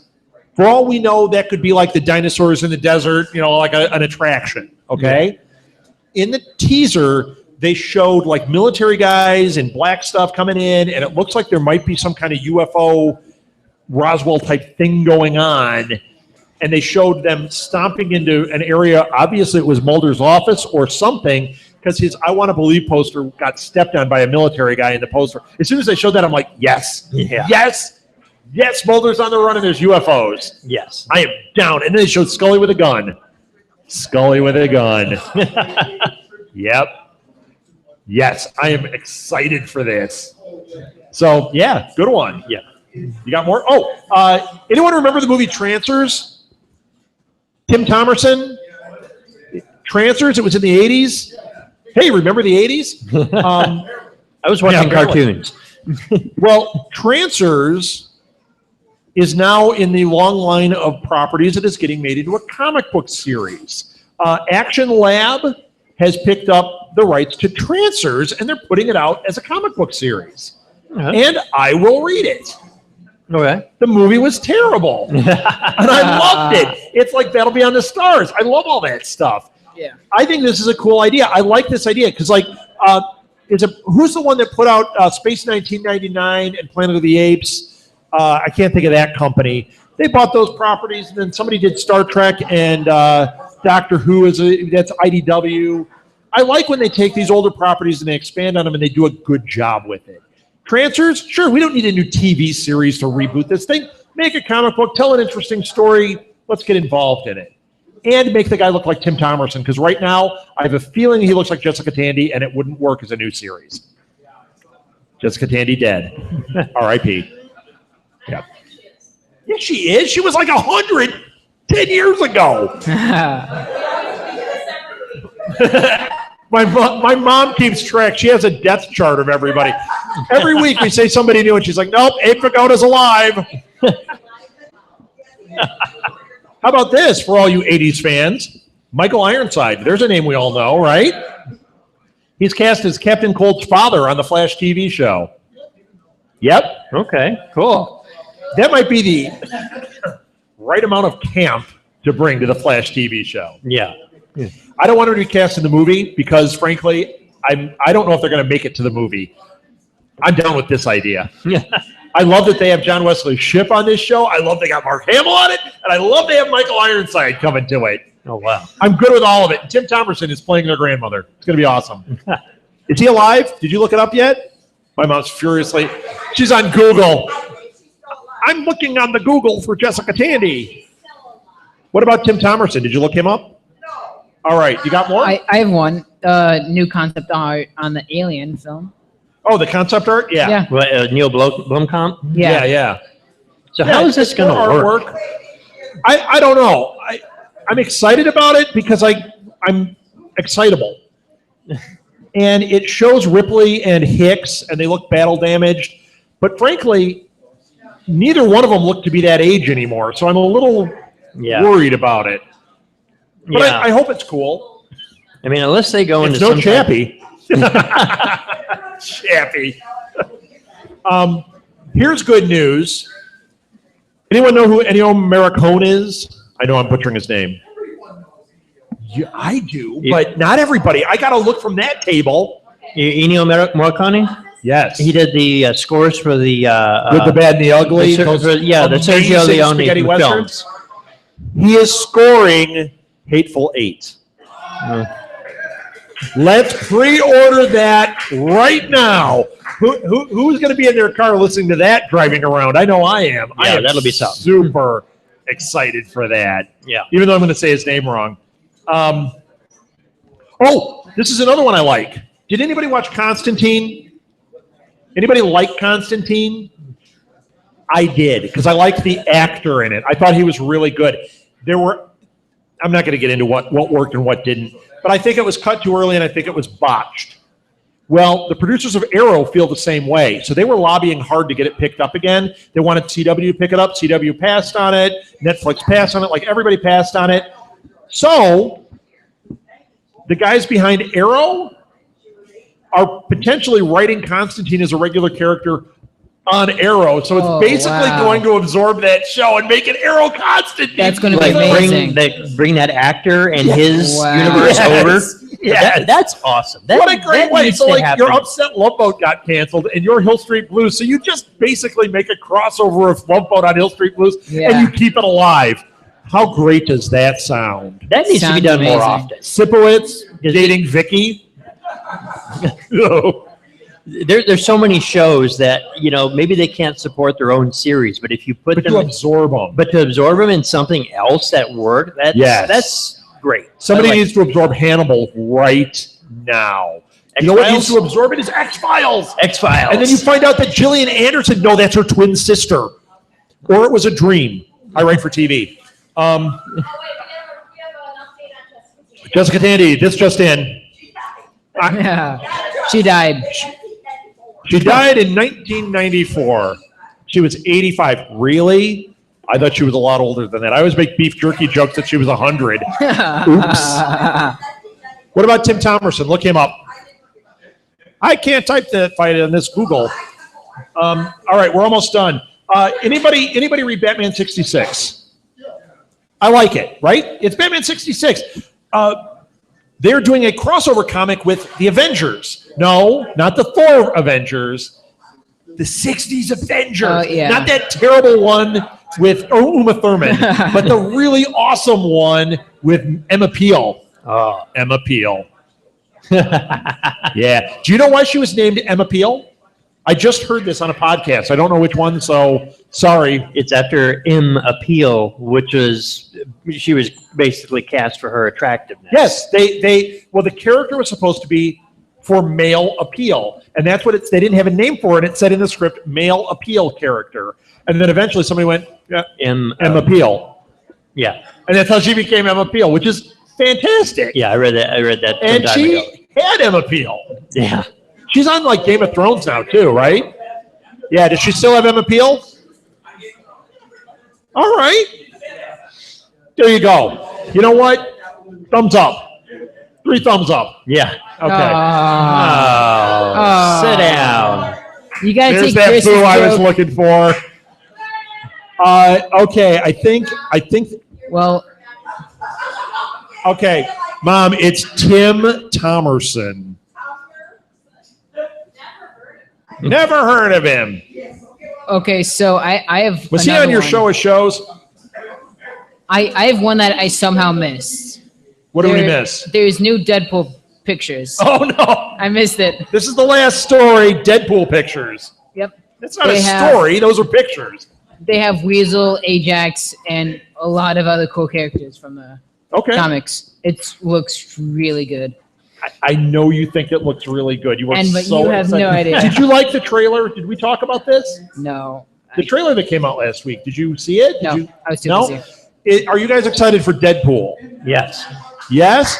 Now, why is it that we're excited for that and not the DC? Oh, a whole table of Deadpool fans. You're not old enough to see that. Now, how is it that they got it right? Now, I'm not sure about Deadpool. I'm not sure if it's right yet. Everyone's so excited. There's an element not connecting for me personally. I hope I eat my words and it's like awesome. But it's like the DC thing. Why are we excited for Deadpool and not the DC movies? It's Batman in those movies. I'm excited for Batman. This is a bigger question than we want to answer here on this. I think we need a Yeah. whole. We could probably do a whole show. We probably won't. We- That's yeah. so boring. But I'll sit on the couch and tell Martha, and she'll tune me out, and it'll be all about this later on tonight. Is that it? Yes. Everything out? Um, Oh, Scott, I put the arms up. just a couple of things. The X-Men Days of Future Past Rogue Cut is on Yes. Blu-ray this week. I heard it doesn't have much in it. I haven't had a chance to watch it yet, but I bought it and it's on my shelf, safe and secure. All right. And then You got the Blu-ray? Yes. I might have to borrow that. And then the latest Magic set was released yesterday, Magic Origins. Oh, and you boys are playing that. You went to the pre-thing for that. Yeah. So that's Yeah. what's happening at the table over there, right? Right. Yeah. All right. So new Magic game. Yeah. That is it. Thank you for listening to This Week in Geek, everybody. Thank you, Blue Box. Thank you, audience. We got more stuff from our micro minuscule con coming up next.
Let's start over. Welcome. No, I'm kidding. There we go. It's counting down. Welcome to Live at the Blue Box. It is now time for a instant microcon. Last week we had another microcon. Its name, this is my last chance to say it. Can you say it? Wait, is your mic on? No. Now Molly, it's on. let's hear the name. B2C2 SDC2 NWXNW. Yes. The easiest applause you'll ever get in your life, kid. So, yeah, that was the con last time. The first one was called B2C2, Blue Box Comic Con. The other one is Blue Box Comic Con, San Diego Comic Con, Midwest by Northwest. That way, it's all out there. That is awful. Yeah, it's terrible. We also did a Doctor Who one called Extremaganza, which was awesome. Oh, Whoapalooza, No. Extremaganza. We kept changing the name throughout the night. yeah. So tonight was It was so bad. we have the minuscule con, but it's more like the Instacon, right? Just add coffee. Here's why this happened. You're the reason, David. And then you guys are the reason later. So we did the microcon last week. We wrote to some different artists that we know, and we knew David, and we were like, hey, do you want to come out and be on the microcon? And he said, great. Can I be on the 18th? Well, that's not when the microcon is. Yes, we'll have you on. So that's how we ended up ditching what we would normally do and saying, let's do an interview. And then we thought, well, we should do that. And we wrote to Alejandro, who is going to be coming up after you, David. And Alejandro was like, yeah, I'd love to come out because Elgin Library was having the Comic Book Mania comic book convention this weekend. So you're all in town. You're all here. So then we went over there, and then the rest of you attention-grabbing, wanted to come out. No, actually, we just met all you guys. We're like, would you like to be on? It would be awesome. So we created the Instacon, which is what we are having tonight. So now we are ready. I don't know everybody's names. David and Renee. Well, I knew David, but Renee. I want both of you guys to come up. Hey, Molly, is there another stool over there? Yeah. Hey, Mal, Yeah. you come down here. Molly is going to join us for part of this, because she's a big fan of David's. Yo, Mal, you got enough stools? Okay. Give them the microphone. It is now. Here, you guys get this microphone. Okay. When it's time for your questions, I'll hand you the mic, okay? And when I get to say my name. Yes. Either I flick you or I keep pushing you to get it because you're talking. Yeah, okay. So, I'm going to have you guys introduce yourselves. Thank you guys so much for coming. This is awesome. On the end. Hi, I'm Renee Castellano. And Renee, we'll talk about what you do. And you are? David Gruba. Okay. We do have a special interviewer that we are going to bring up. I know she wants to say her name, so let's let her say her name. I am Molly Southgate. I would like to say that I'm one of the owners. Yes, she's one of the owners of Southgate Media Group. Yes. So, Renee and David, you guys are essentially Instant Press, right? Instant Press Comics, yeah. So is that your company? Yes. It's your company. It's Yes. our company. Together. Yeah, Yeah. it's a lazy eye, you know. Okay, so you guys, this is your thing together. That's awesome. Now, how long have you been doing this? Instant Press Comics. 13 years. 13 years. Wow. Thank you. But you've been, obviously you were doing other stuff before that, it sounds like. Yes, huh? yes. We actually got together in like the early 90s. Wow. Yeah. And what were you doing then? Zines. Yes. Martha and I started with zines too. Two idiots sitting on their couch with a computer and a handy scan. Now we're two idiots. Yeah, two idiots sitting on a couch with an MP3 recorder is what we've turned into. So you did zines. Were they comic book zines or were they? Actually, they were. It's hard to explain. At that time, I was writing short stories, not comic books. But I wanted to do something with comics, and I met Renee, who was doing his own comic, and so I decided to do a zine that had my short stories, his comic, and then we also put like convention listings in there as well. Cool. And what was the name of the zine? Grubmaster Pieces. Oh, all right. Now, did you sell it at Quimby's Queer Store in Chicago? No. No, you never did. We just went to cons most. Just to cons, because Quimby's still. If you still have old copies, send them over there. They'll put them up on the wall. They still have zines, man. You know what's weird about the whole zine thing? Like we were doing it back then, and like my friends that did zines like won an Eisner Award. I'm like, really? How did that happen? The other guy, we're at Quimby's, and they had like somebody made a documentary about him as a zine guy. I'm like, when did this happen?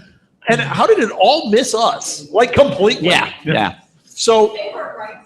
yeah, they were right. Somebody get her a mic. So you guys did zine. She doesn't need a mic. She's loud enough. Oh, well played. So you guys did a zine back then. You eventually got into comics. Now you do Tales of the Wolfman. Correct. Was there something in between there, or was that when you went like, you know what, this is the comic I want to do? Actually, I'll let Renee take that one. What was it?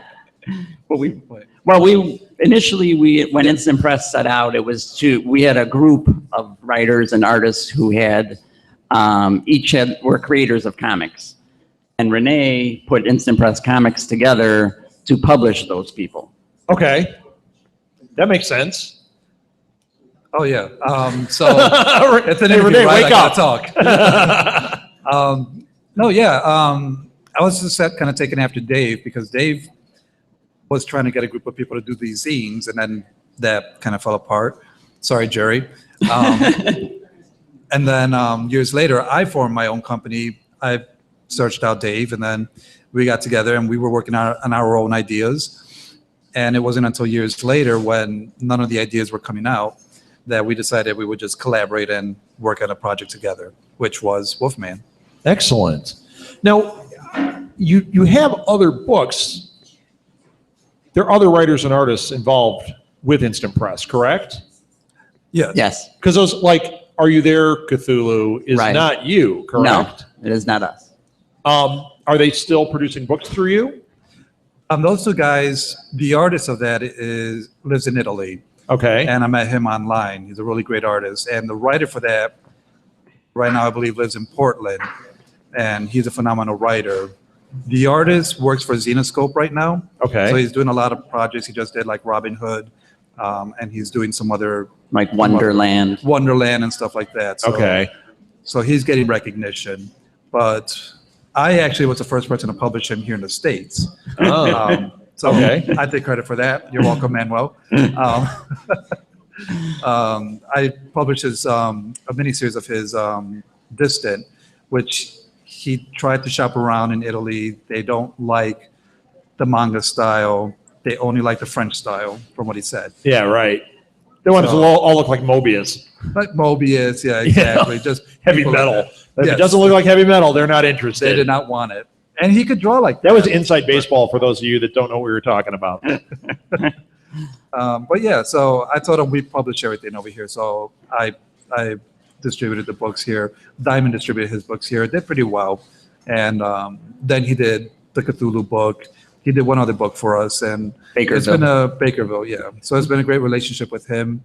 Now, and the are they writer. still doing stuff for you, or are other people still doing stuff for you? Is Instant Press really? Well, we're still working You with Dan guys. Phillips. He did Starbomb. He just wrapped up the series not too long ago. Okay. And he's a really great artist. He's doing a new one shot or a mini series for us that's going to be coming out next year. But I don't have the title for it yet. All right. But yeah, we're working Look at him with seeding the ourselves. ground there. Oh, you'll have to listen later, and I'll tell you eventually. But yeah, we still work with some people, but mainly Dave and I want to grow the company with our own ideas. So he's got White Knife that he's been working on. I've got Dorks, and we work on those in between working on Wolf. So those are also what you're publishing. But Wolfman it seems like it's getting attention. Yeah, that's probably one of our. That's probably yes. Molly is our biggest fan, and that's enough for us. Yes. You know what? I'm going to actually let her ask her questions because I have a feeling I'm going to cross into her territory if I go too much further. Because I want to talk about a lot of this, and then I want to talk about the Kickstarter for sure. Because they have a Kickstarter, and everybody needs to take note of this Kickstarter. So here, Yes, Molly, please. ask your questions. What inspired you to write a story about Wolfman? I'm a big fan of the old Universal monsters. Thank you. And there's one other fan out there, at least. And I know another one. I was actually setting out to try and write like a real horror title using Wolfman, and Then you failed miserably because this is not a real horror title. and that's about how it usually goes. No. But what's So the tagline that we use? what was the tagline? Oh, the tagline that we use is, "This is a horror comic about marriage." There you go. So anyway, I started thinking about Red Riding Hood and how to fit that in there, and then all of a sudden my mind went to cartoon stuff, and that's when I put the spin on the whole thing and just went with it. And so I did fail miserably on a true horror comic, but I think I did pretty well on a cartoon comic. I like Red Riding Hood because I find her a kick butt little Red Riding Hood. Who's your favorite character? Who's my favorite character in it? From Wolfman. From Wolfman? Oh, it'd have to be the Wolfman, because he's always, getting in trouble. Oh, he's funny. Nothing like you, I'm assuming. Well, Renee always points out that some of the inspiration for the stories does come from my own marriage, so. You like your steaks rare too? Not that rare. What was school like for you? Cool. I think it was pretty good. I was a bit of a nerd. Imagine that. In high school, I was on the TV staff. So how about that? We had our own TV studio. And no, we weren't AV. Those AV guys were the real nerds. We were TV. And I also was on we had a school literary magazine that I worked on as well. Okay. What was school like for you? Interesting. Just a lot of drawing. I did a lot of drawing. So Okay. Did it foster your writing and your art? Or did you use your writing or your art as an escape? Yeah, I mean, I used to also draw when I was younger, and I like to draw my own comics as well. And so I guess it was a little bit of an escape, but the writing high school probably did help my writing along, especially with working on the literary magazine. yeah. But as far as art, I mean, I drew all the time. Like when I wasn't doing schoolwork, I was just drawing and drawing and drawing. So coming home from school, that's all I did. And it was an escape. It really was an escape. And I just enjoyed it. It was a great escape, so. Okay. Do you work in other mediums like pottery? That's what my mom said. Like, what if he does pottery Other than and we writing? don't know what it is? I do still tend to draw from time to time, but I don't do it that often.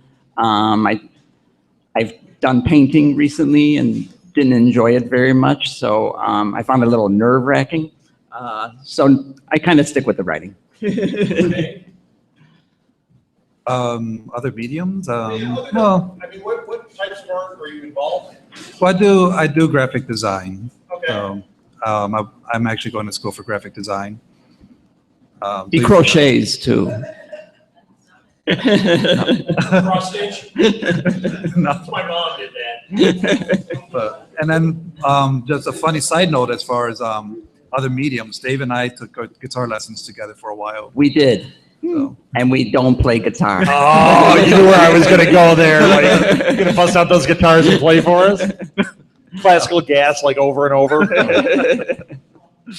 Okay. Do you work exclusively in comics, or do you write other things?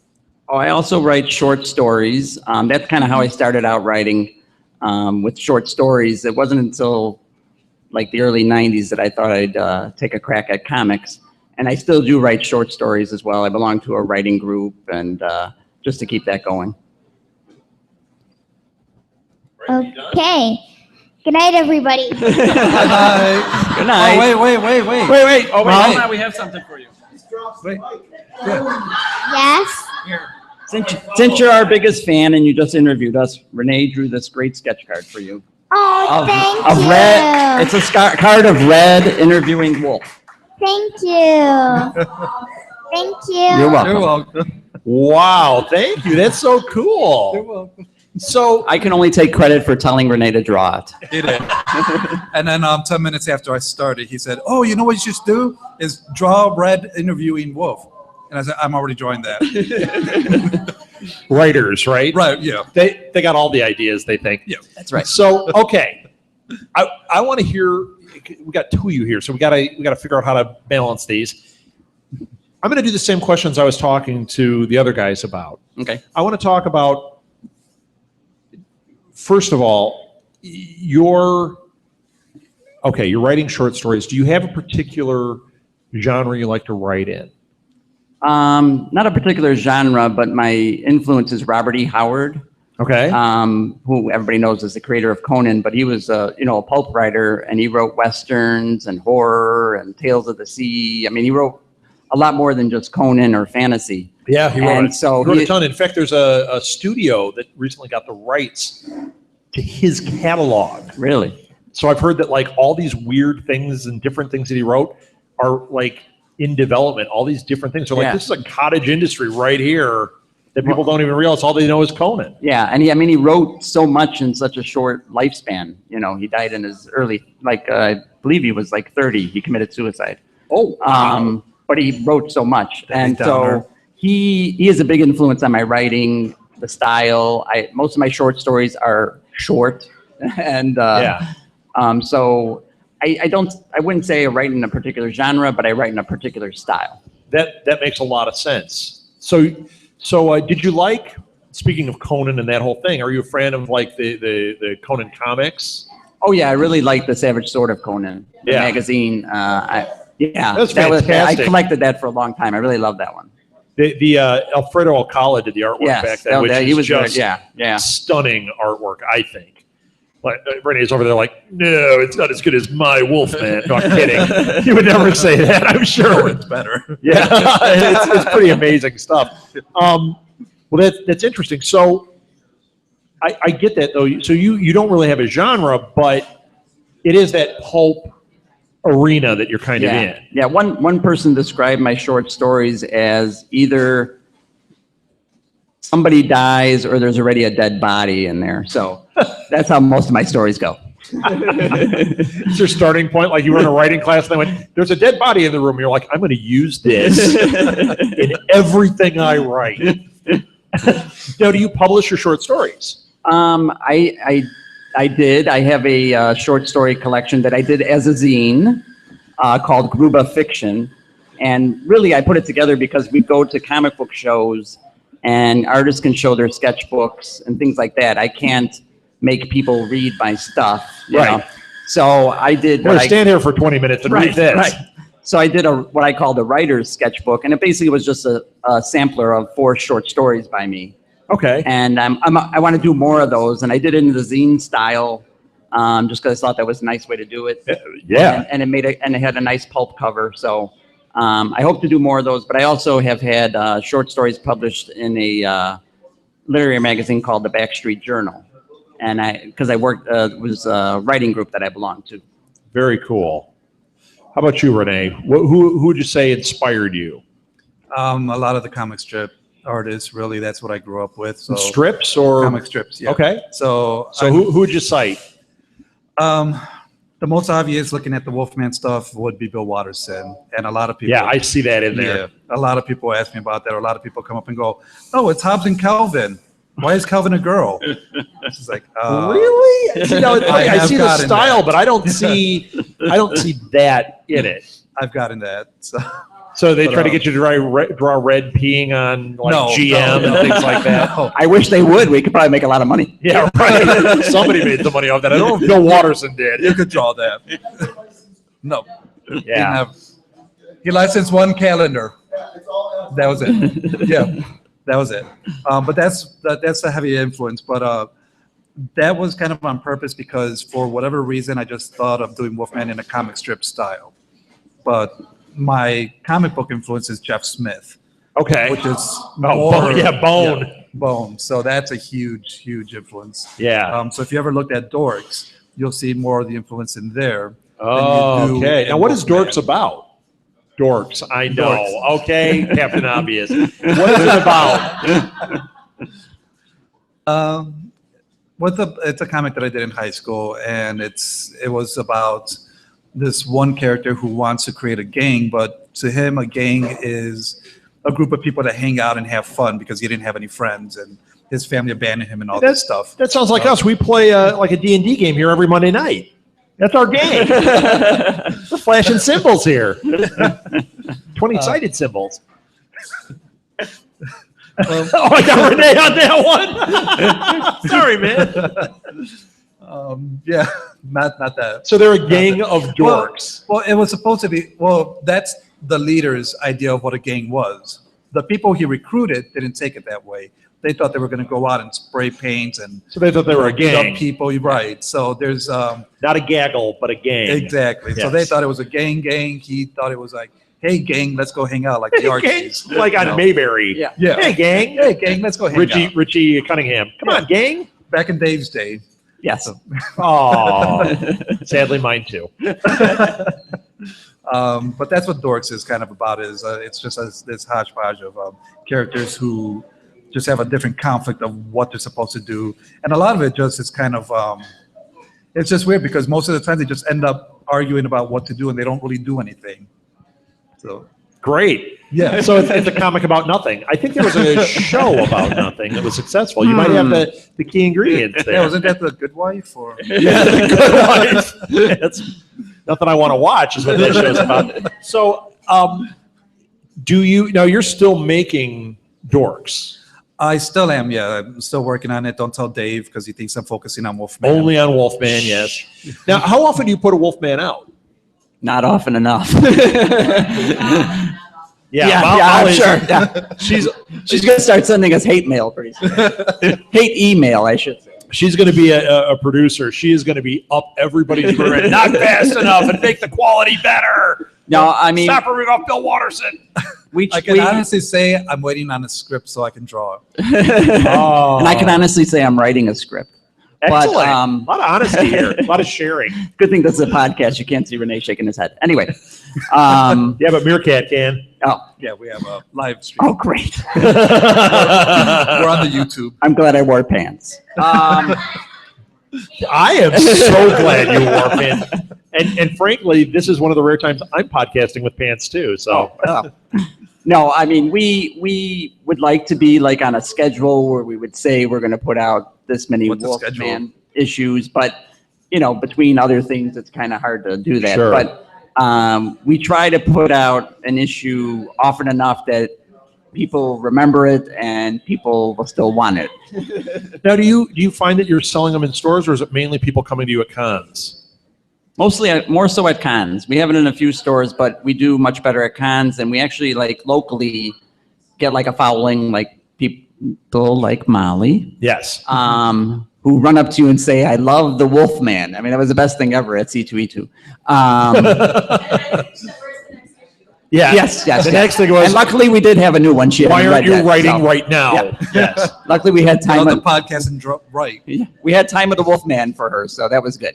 But yeah, What's we Time just, of the Wolfman? Time of the Wolfman is actually an homage to Doctor Who. What? Yes. We're down with that. But anyway, so yeah, but yeah, so we get people who come up to us and they'll ask us, do you have a new Wolfman book? Or they'll just come up and talk to us and tell us how they like Wolfman. So really the cons are probably the better place that we get them sold. Now, I'm kind of surprised because I read Bride of the Wolfman today, and I loved it. Just I we met you like 2 years ago. Yeah. Molly had it. She was sitting reading it on the couch, and she got up, and I grabbed it and read through it. I'm like, yep, I love it. And Thank you. And Thank I you. love the artwork. I love the writing. I love the whole thing. You know what? It struck me though. It did remind me of a kid's book, which is not a bad thing at all. I'm a big fan of that. But it reminded me specifically of James Marshall and like George and Martha and the Stupids and that whole thing. I was like reading it, going, I could see this being one of those because they're written in a way that they're not. It's not it is a kid's book, but it Right. doesn't talk down to the kids. No. And as an adult, I could read it just like a strip, just like Watterson stuff, and go, I really dig this. I mean, I loved when he's going out to play poker, Yeah. and his wife catches him, and I love the rare steak was the best part. You know? Well, I have to give props to Renee on the rare steak. I only wrote that line as And very he- rare steak. He made it a live calf. Which was So- the best. So I read So- the script and I said, how do you illustrate rare steak in black and white? Oh, that's no a idea. rare steak. Well, and you know what's funny is it added dimension to the character, which is really cool. Because like when you saw it happen earlier in the book, it added that element. So when she said rare steak later in the book, I knew what was gonna happen. I was like, that's really a cool lay in there. So it is nice that the art enhances the writing and Yeah. it works hand in hand. So that's really cool. Now, are there any other projects on the horizon Other than Wolfman, you mean? other than Wolfman? Well, Like, have you taken a short story and gone, you know what?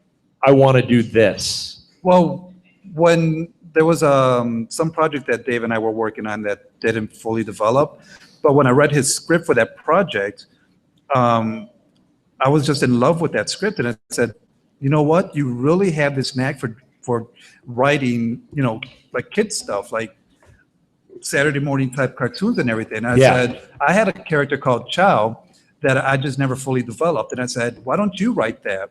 Because he showed interest in that character. I said, you write it, and I'll draw it. It's my character, it's my Yeah. stuff. But I said, you know what? You take it over, and I'll do it. So we're going to do a one shot on that. Oh, Yeah. fun. All right. we It's called actually Chow? Chow. It's a space cat.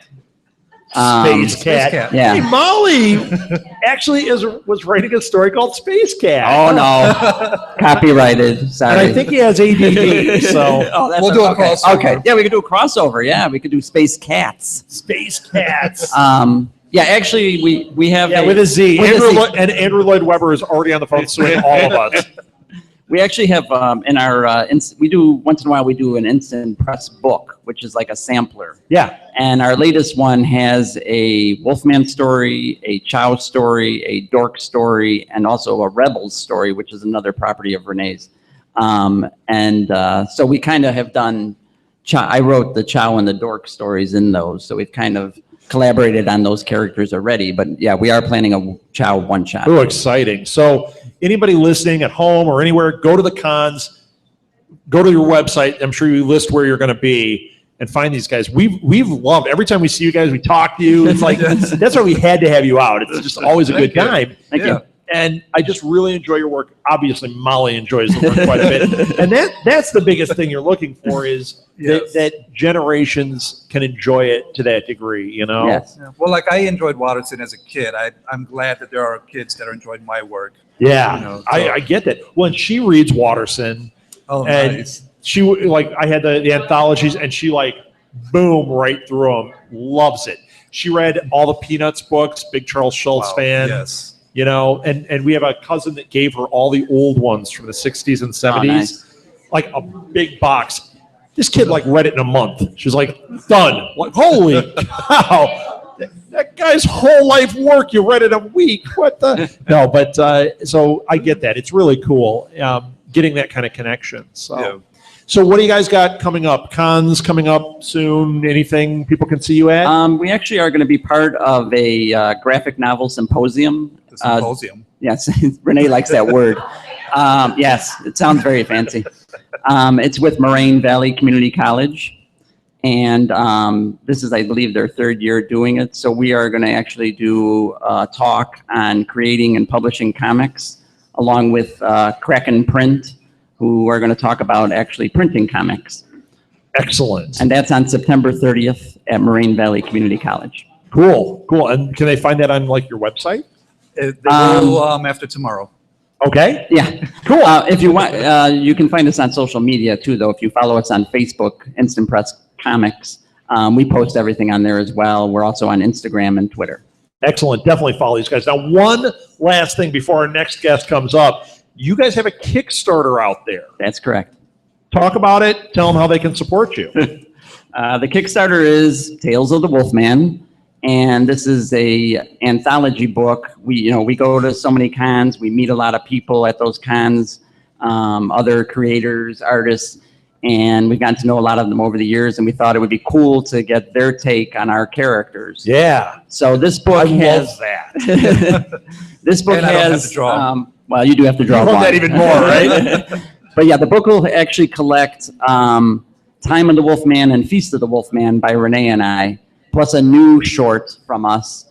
And then there are, I think like 8 other comics in there by other artists, as well as some pinups. Ali Cantarella is one of them. She's a fan or a friend of our network. Castaneda, who was just at Amazing the show. artist. Angel Onafri, Youssef, I'm going to get his name wrong. Youssef. It's easier that way. Gabriel Batista, Andy Cordy, Jeff Courtier, Jay Fosgate did a variant cover for us. Catherine and Sarah Satrin, who are animators. We're friends with them. Yeah, they're Oh, yeah. fantastic. They're They're doing. awesome. They actually did the back cover for us. Did they? Their stuff is so great. The Satrin is. sisters, love Yeah. it. I Yeah. saw that, and right away I said we have to get them to do something. Yeah, and so we went with the back cover with them, and so there's a lot of people involved in it. It is a trade, and we're just trying to raise the money to print it professionally.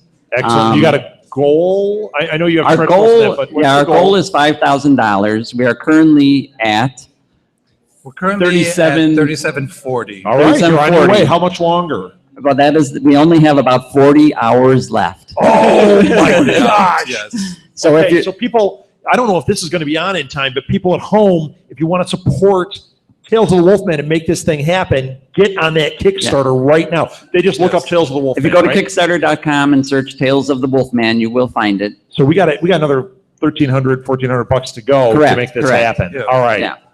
Yeah, Oh, and boy. I mean it's a great. It's the money is going towards printing a very nice thicker book than what you're used to. Yeah. And it's there's a couple of expenses. So the printing, the shipping, and then just compensation. So all the Which we money- had you on here a week ago, so we can talk about this. Oh no! Well, Yeah, a week ago, but, we did a Kickstarter push party at Yeah, Hard we did Boiled that last Coffee last week, and it got some people out and got us some pledges. Yeah. So it helps. Cool. Well, hopefully, with all these people that are watching us at home, hopefully we have a good crew watching. That somebody out there will start kicking in on this Kickstarter because that would be That would be awesome. amazing, I think it would yes. be fantastic to make this thing happen. You've got pocket change. You got about $1,400, right? You got it. Come on. Can I talk about one more thing? Yeah, please. I failed to mention one more thing that we're working on. We're actually doing a comic strip for a local paper. Oh, cool. Yeah, it's a Southside newspaper, and they've asked us to do a comic strip, and our first strip should be out in September. Excellent. And So so we're- you're going up the comic strip of the Wolfman that we're doing. Oh, and also, we are working with another group who has a Kickstarter called the Sunday Comics, and they've asked us to do a full-color Wolfman comic strip Wow. for their premiere issue. So Yeah. we're excited about the comic strip work. We think that'll be fun. Excellent. Excellent. Well, thank you guys so much for Thank coming you. on. I hope you guys hit this goal because I think that Thanks. sounds amazing. And thank you so much. Follow them. Just look for Tales of the Wolfman. Look for Instant Press. And that's it. Thank you All right. guys Thank you. so Thank you. much. What a pleasure. Thank you. And do you guys have anything here if anyone wants to buy anything? Or Yeah, we do have some books with us, and we also have flyers and such. And yeah, if you want to buy anything, talk to these guys. All right. Thank you, guys. All right. We've got another set of guests. I'm going to stop it here and then introduce, and you guys can come up.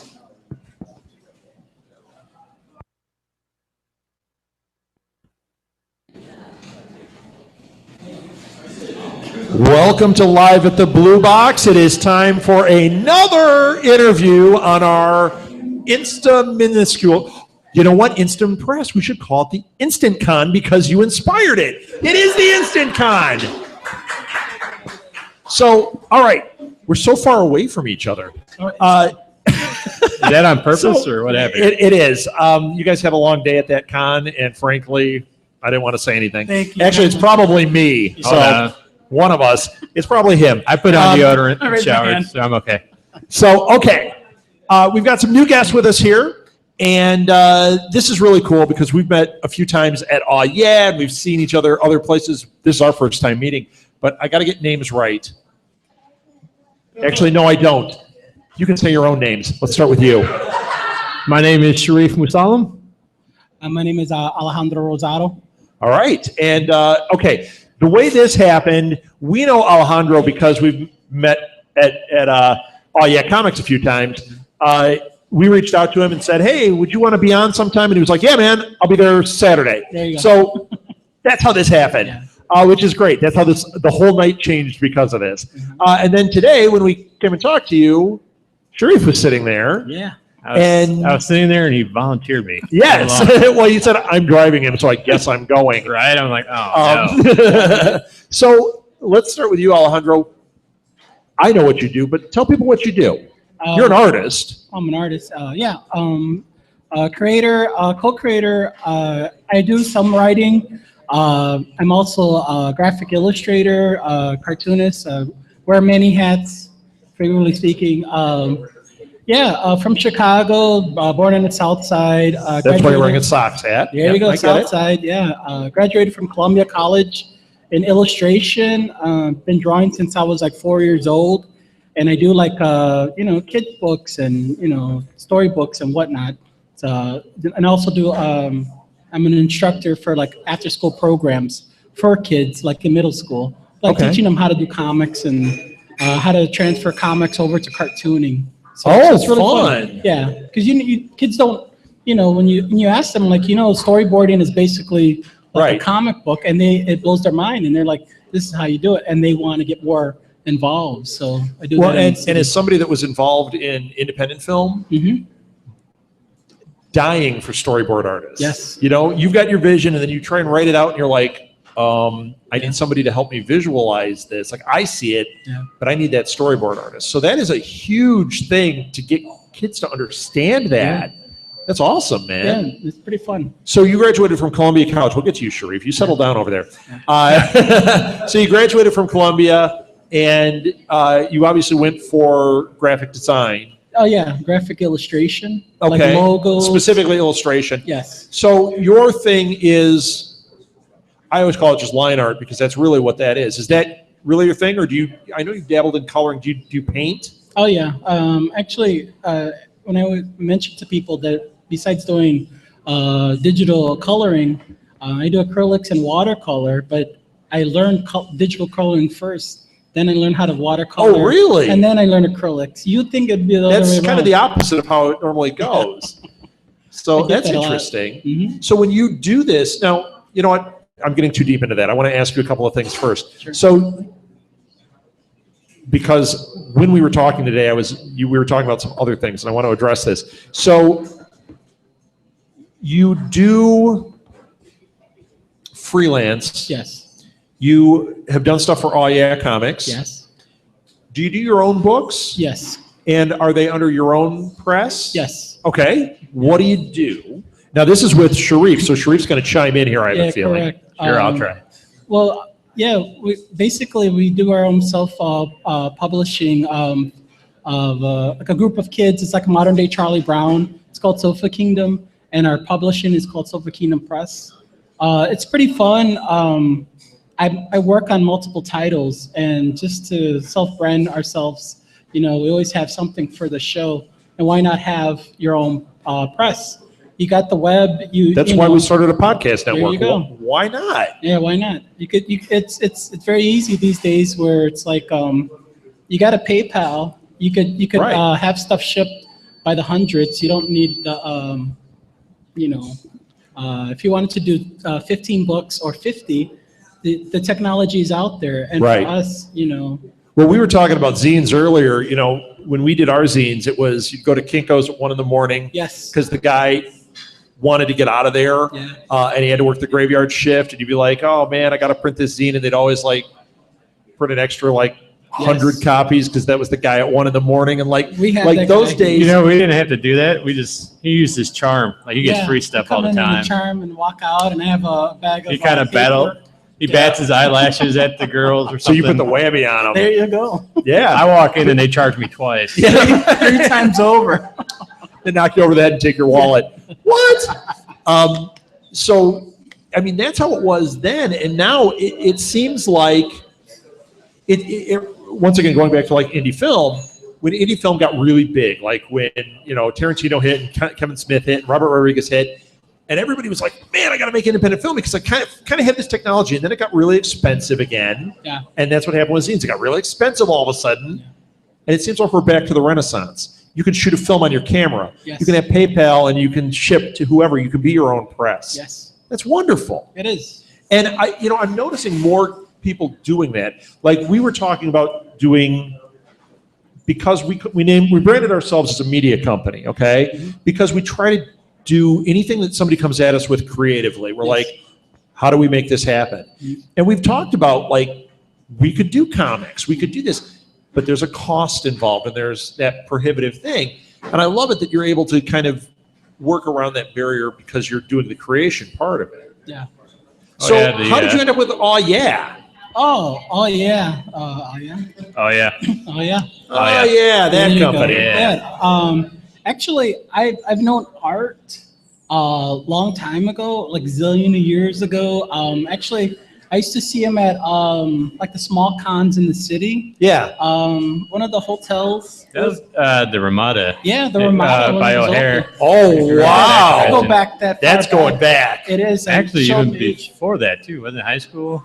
You worked at the comic book shop. at the it was both the comic It was shop both. and the Ramada, and would go in there and I would show my work, and he was always, "Hey, this is cool. Keep at it." And at the time, my But that's style him was though. He's a different. really encouraging, Yes. Yeah. really cool dude. Oh yeah, he's like the nicest We're gonna guy get him out ever. here at some point. So You get you just, if you could tell a child you could do it, I mean, I wasn't a kid, but you tell somebody younger, you give them, you spark that fire, and they're ready to go ahead. So yeah, man. it's really good. So And- he had a definite effect on you, and it's cool that his Yeah. company is the one that's brought you into the fold. Yeah. Oh, yeah. And actually, when I started doing the shows, Sharif and I started doing the shows like at Wizard World and the small shows, we would always run into him. Yeah. And every show, I would give him a book that we worked on all the time. And he's like, "You're consistent." Yeah. And he saw it. And I told him, "Hey, you're the one that told me, like, hey." You're the And- guy. And I was doing a different style at the time. You're trying to imitate your Jim Lees or Todd McFarlane. Right. It would take me like 3 days to do one page, where when I finally got into my style, it took me a day to do 3 pages. I was gonna say 3 books. That would be You might want to Jack up your Kirby. style a little Yeah, bit. right. That's, Let me get that Jack Kirby that's out of Jack me. Kirby. Yeah, I'll right. produce 40 books a week. That's I'm right. Jack Kirby. Crackle everywhere. Yeah. Crackle. So yeah. But yeah, and- once you got past that, did your own thing. Yeah, It was more natural. We both created like random books, and we would try this serious thing, and went back and we created Sofa Kingdom. He wrote it, I drew it, loosely based on our childhood. We didn't grow up together, but we both went to the same high school on the South Side. Yeah, we have similar upbringing. So Yeah. Similar, very similar. Who made fun of who in high school? Um, Or was it more like you saw each other and like little hearts went above your heads? no, we and went, pretty much ripped There's on a each dork that I really would like to We know. make fun of each other. We got a good sense of Yeah, humor. and Excellent. He was bringing that up earlier. How we met was he knew my sisters and I knew his sisters. Yeah, we're not quite sure how we met, It was like actually. to be honest with the you. science club. The science club. Someone had- Science Club. Science Yeah. club. or You were something. the TV AB guy. No, not the AB guy. You're the Science Club. See, I was in a D&D club for 3 times. Nice. Yeah, it's all It's all coming just together. I think, horrifying, isn't it? Were you a band dork? Anyone a band dork here? I was a band dork. no, Yeah. I'm not musically talented enough. for that. So I'm the bottom of the pecking order. I got it. Okay. Sharif, yes. so you write. I know you do some art, I do some art as well. but you're essentially a writer, correct?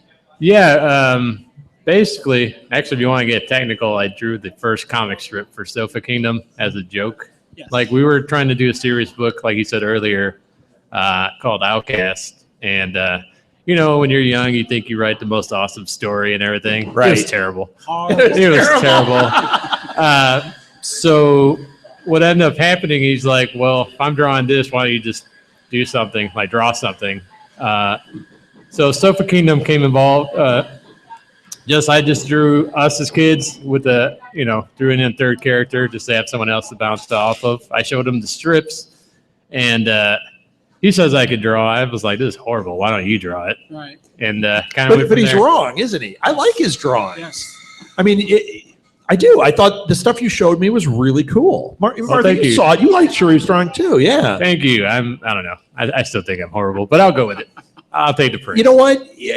I mean, you could make an argument. It's like with music. Like people say Lou Reed has a terrible voice. I think Lou Reed is amazing. I don't know. Lou Reed and that Metallica album was pretty horrible. If you heard it. It just came out. But you know Just what? saying. But I mean, it's how you view the art, and I thought your art was really cool. Yeah. No. I mean, you're your own worst critic Yes, when it I comes to understand that. things. So you write Sofa Kingdom. Yep. Do you write other stuff? Do you write? Once again, we'll go back to the question we had. Do you work in other mediums? Do you try and write short stories, or are you like, my real thing is to write musical theater? Actually, How great would that be if his thing was musical theater? There you go. Oh, we'd make fun of you. Close. I was going to try to do poetry. Pretty much just, We have a Doctor Who poet that comes here, James really? Wilder, and it's awesome. I might have to meet him. Yeah, he's at all the cons. All right, I'm going to look out for him next time. I write like stories here and there, a lot of short stories, and I'll throw them by him if he wants to look at them. Now, have you ever done like taken a short story and like illustrated like something Actually, inspired he did. by it? And I don't mean like let's make it a comic book, but been like here's a drawing of this that could be used as cover art or anything. Have you Actually, ever he done did, and this is where everyone's going to say, so I have a daughter. When she was born, I actually wrote a book, like Lily and the Gorilla. You might find it on the internet somewhere. But he actually drew it for me. It was just like a 10-page short story book that we could read to her and stuff. So Cool. it wasn't much, wording or anything like that. It was just concepts, and he drew it, colored It can't have less wording than Jimmy Fallon's new book. Have you seen that one? I heard about it. I know. Baby's first word is dad, and then each thing like a cow says moo, and it goes dad, moo. Sheep goes ba, moo, and you're like, there's like 7 words in this book, and he got paid. Yeah. Okay, I think I did a little bit better job than that. So but, a little better. A little better. But 18 words. yeah, mostly I write more for myself, but with ideas of eventually coming out and doing that stuff. And the art stuff came about because he's like, why don't you draw it myself? And so I Gave him a couple of pens and said, have at it. basically. Well, if you're sitting at a show, I'm a firm believer. You want to interact with people walking by. You don't have to be the crazy guy of like, come Right. on over here. Right. You sit down and draw. People walk over and look at what you're doing. you They'll wanna talk see- to you. Exactly. Yeah. But he's the one that was like, why don't you draw? Or he'll push you to do something He in a paints- positive he way. paints more. Yeah. So Oh, you paint? Yeah. yeah, so I'm totally into acrylic painting on canvases and stuff like that. So I'll do that and bring them to shows every once in a while. So, Cool. See, yeah, so he's basically bringing out the creative. So you're trying to be his art. I want him to draw. I don't mean his art like you're his nude Right. model. I mean like you're his Art Baltazar. I'm still and if you are his nude model, I really don't want to see that. right. Artwork. I'm still trying to. I'm trying to fight to be the lazy writer, but he won't let me. Just Well, stick to that. that you could write there. Have you ever heard? You know who Harlan Ellison is, right? Yes. He did a book that I don't know if it's ever come up. But it's called Ellison Under Glass. Have you ever heard of this? I don't. He would go to coffee shops and sit in the window with a crowd of people and write while everybody's just sitting there talking and watching him and everything else. You could do that at a Comic-Con. People would probably walk up like, what are you doing? You can't talk to him. It's like, he's writing a story. Yeah. It's pretty cool. Huh. I mean, that's tough. He wrote to write a book like while people are sitting there watching you. So I could probably do it. I'm kind of an attention hog like that. I'll just sit see, there. I give you an idea now. now watch it happen, and everyone stares at me, and I just get writer's block and stare at it. Why aren't you writing? Shit, my brain hurts. Leave me alone. Yeah. So, right.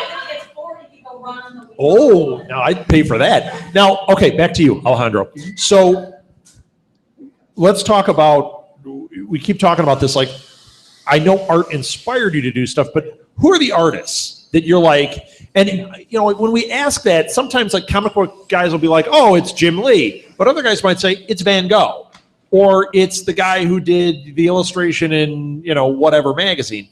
Who is it? Charles Schultz. Charles Schultz is your guy. Yeah. You know what? I totally get that. Yeah. I totally get that. Although I see John Chrisfalucci in your stuff too. Awesome. Not when he does his weird, you know, like close-up painting stuff, but like his drawings. Because, you know, if you watch, obviously Ren and Stimpy, but if you watch the stuff he did for Backsheet, you could almost pick out when it was Chrisfalucci. Nice. And I see that in there. Cool. Do you guys see? Do you see that? Anybody see that in this? Oh, yeah. That's a good one for you. Thanks. And Charles Schultz is. Yeah. You ever read his autobiography? Yes. It's fantastic. Yes, it's really good. It's interesting. It's some parts are sad, and you know, Yeah. his family told When they him had to go put Snoopy down, it's. Oh, geez, I didn't get to that. Oh wait, that's Old Yeller. Oh, yeah. spoiler. Spoiler alert here. Yeah. When they neutered Snoopy, that was There you sad too. He ran out. Yeah, he stopped doing that dance. There you go. Yeah. So Charles Schultz. Now, did you? Because I know you did the color on this, but you generally work in black and white, correct? Yes. Is that something that? Do you prefer? Is that kind of your medium? Like, are you interested in the black and white? Because I know personally, I'm usually attracted to the black and white. Yeah. Or like in Depends. Tom's case, where there's the bold colors, that makes me crazy. I love it. Yeah. Is that kind of your thing? It all depends. First and foremost, besides a cartoonist, I'm an illustrator, and I take on a project, whether it be, Silver Kingdom, or if I work on my Vikings, I do zip tone, and I have it in like black and white tones and whatnot. Yeah. So it switches up, and this is, I'm influenced by Frazetta, and you can probably see it. Oh yeah, totally. Yeah. Oh, this is cool. Yeah. Ocean Marauders. Mhm. So is this your press? Yes. And what's the name of it? It's Silver Kingdom Publishing. That's the name of the publishing. Yes. So cool. What else have you got here? Oh, I got my sketchbook, the paper trails. Besides doing the comic stuff, I'm also a freelancer. I've worked with like Apple Computer. I worked on Sesame Street. That was really awesome. You worked on Sesame Street? Well, I worked on an app for it. Okay. And what happened was my boss, Grover. he was asking me like, hey, draw me, you're going to draw 5 cars, or you're going to draw this. Hey, can you draw a cookie jar? Hey, can you draw Cookie Spoiler, Monster? there's a cookie jar in a. Yeah, he's like, in a- can you draw Cookie Monster? And I'm writing out the list, and I'm like, hey, Sam, I don't want to get in trouble. And he's like, hey, we're working with Children's Television Workshop. And I said, so you hey, thought you were breaking some kind of license Yeah, thing, and yeah. you're working for them. yeah. And I said, hey, hold on. And I put the phone down, and I'm literally crossing off my bucket list that I'm working with. That's fantastic. It was really cool. And I think the what made me more excited was usually you have to do a couple of revisions, and the client over at the workshop approved all the drawings. Wow. And it was really cool. Like my first memory back a long time ago, drawing Sesame Street characters, like from a book That's or great. television. So The monster at the end of the book. Did you draw that one? uh, I would just read that book over and over, so Yeah, I yeah. could see that. That's the best because it's like a surprise monster story. It's like an M. Night Shyamalan yeah. story, only good. Yeah. It does. Yeah. Mhm. Only it doesn't have Bruce Willis. Yeah. Sharif, I'm going to ask you the same question. Who's inspiring you, or who do you find to be the inspiration? Pretty much almost have the same inspirations. Bill Watterson, probably first person that comes to mind. That's the first one. First one. I think we've heard that name here tonight. Oh yeah, Calvin and Hobbes is the whole using the imagination and the whole relationship between him and his essentially best friend, his imaginary friend. Right. Charles Schultz, of course. who didn't grow up reading that in the papers and stuff? Yeah.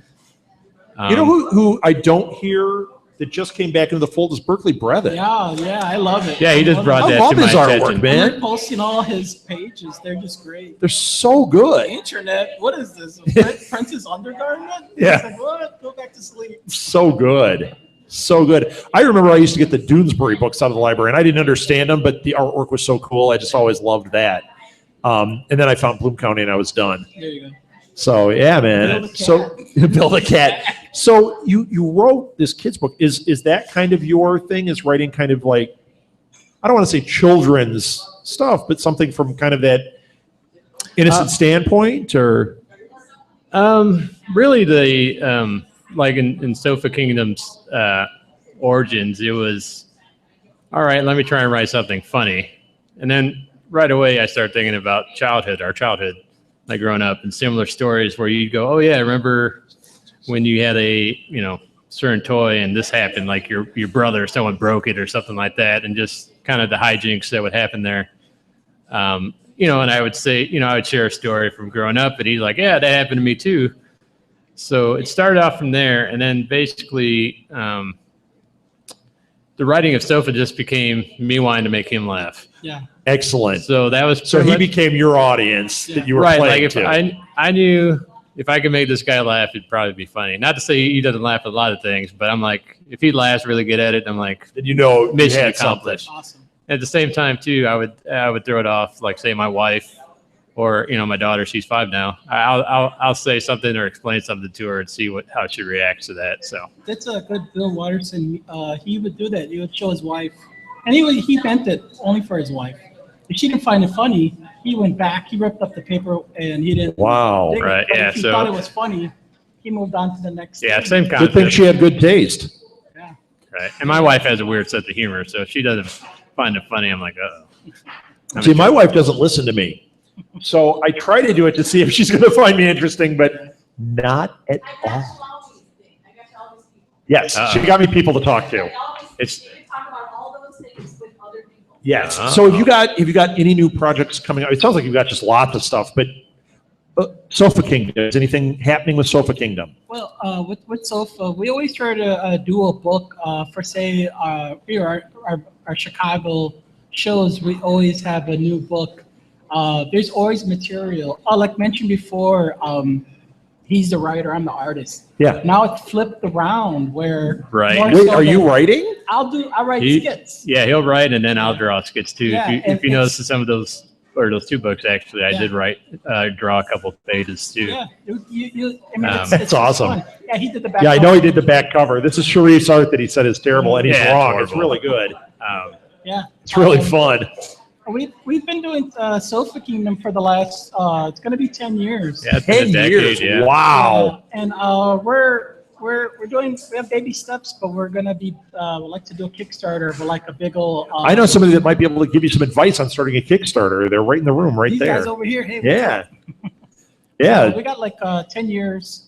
I have literally like 4 folders full of sketches, notes.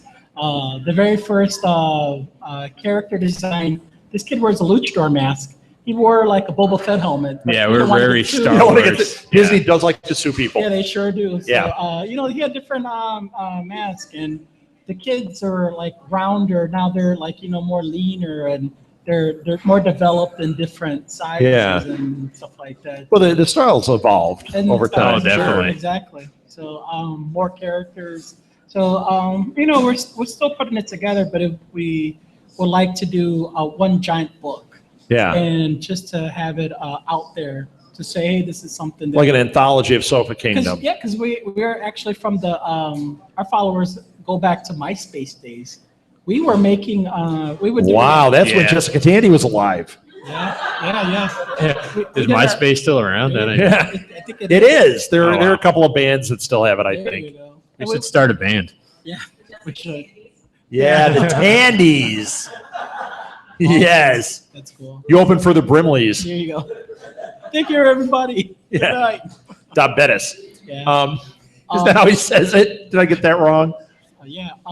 It happens. But yeah, we want to put a book. It would be over 100 pages, so it would be a mixture of black and white, and we will have color in the book, and a couple of the older stories from previous comic shows, but as well as have newer adventures. Cool. We even have older adventures that we never put out. Yeah. Just drawn So out. this could be a real anthology of It's an stuff. anthology. I mean, we go back, if you guys recall, Zuda for DC Comics. It was a time when DC was actually, how would It you was put it? online. They were experimenting. They were doing digital comics. Digital comics. There you go. Really? I don't remember this. Yeah. Yeah. Yeah. I did stuff for them too. Yeah. Oh, wow. So Okay. we have a pilot that was meant for that too. And Oh, we would cool. like to have it presented. It's basically a big wheel race. You know, no one talks about big Yeah. wheels anymore, but it's our characters are timeless. Nobody except every podcaster on our network. Yeah, Probably. exactly. But yeah, we definitely, you know, we're still doing our homework, and we would like to have that out. I say having all the pages scanned in, probably looking at like the fall of next year. Very No cool. later, but we Knock on wood. definitely- What's it? Knock on wood on that. Knock on Yeah, wood, man. exactly. Well, I It's, hope that happens. You got to it's a let lot us of know, and homework. It's- we'll put the word out there for the That would be Kickstarter really awesome. sooner than 40 hours from the end. Yes, would be good. exactly. Yeah, Yeah. I'm making So we can kind of make it happen. I'm making a mental note of that Yes. sooner. Well, cool. Do you guys have anything else you want to bring up, or because we're running out of time here? Okay, yeah. Well, pretty much the other book that just launched was Element Factor. I'm writing it, drawing it, and coloring it. It's a It's book so miniseries. cool looking too. Yeah, it's a group of kids with different power elements, and the fourth story actually takes place in Chicago, fighting a giant Yo Gabba Gabba type monster. And the This looks characters- amazing. The characters are actually launched from a design that I've won a contest with. It's on the inside page. You want a contest I want a contest with and, Equilibrium. Yeah, Equilibrium. And Art Balthazar actually would always ask, you have to make a comic of these guys. And I said, yeah, I got these ideas of like concepts. And he actually lit that fire to say, hey, just get it done. That is so So- cool. It's so cool that he's inspired you so much, and you're Yeah, working I with the call guy. Him, well, I call him Big Brother. Like, hey, what's up, Big Brother? Oh, so he's So- watching. So yeah, I tell him and Franco as well. I was like, yo, what's up? Would it Big be Brother? creepy if he was right behind you looking? Yeah, right. Well, guess what? Art is right behind you. How's it Yeah. going? But yeah, that's slate for. It's going to be a 4-book mini series, colored. I will have I guess pinups in the book. Yeah, give a shout out to Jingo. Yeah, first book we have a actual kids book illustrator who wanted to get into comics, and I just had him do the pinup The in the back back cover. of the book. This So is it's totally fantastic. different. This is another one that like it could be out of something John Kay would have produced. Yeah, yeah. Who is this that did this? Yeah, yeah. So that's What's we got his name? that. Jingo. Jingle. I don't see. That's a funny Oh, thing. I don't know his real name. I just know him as Jingo Jingo. or something. .com. Yeah, I mean, this is just really cool. It's really fun. Yeah, awesome, man. We'll have more stuff. I'm online at alleroart.com. We're always on Facebook and Twitter, Sharif, Instagram as well.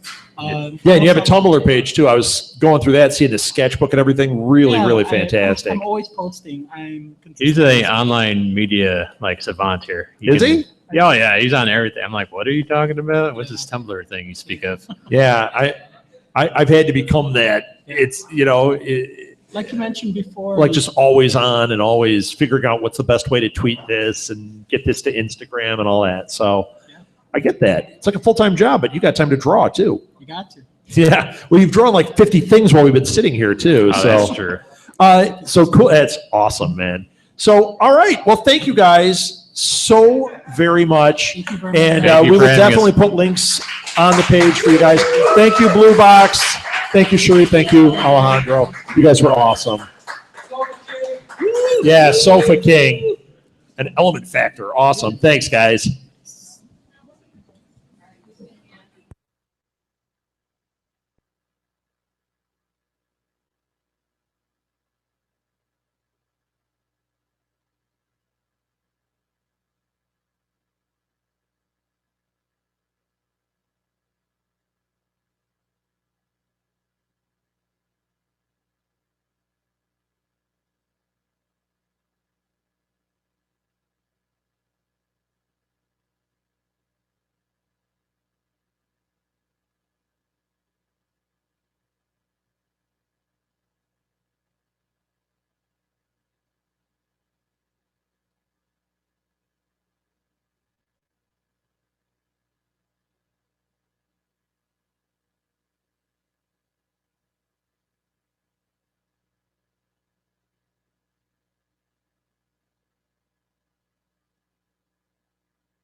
think we can share them all.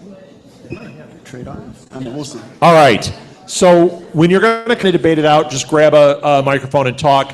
You're going to find out real quickly. You can't be wrong, okay? And yeah, you just just have fun with it. That's all it is. I usually get booed more than anybody. Boo. Yes. Now I'm in my element.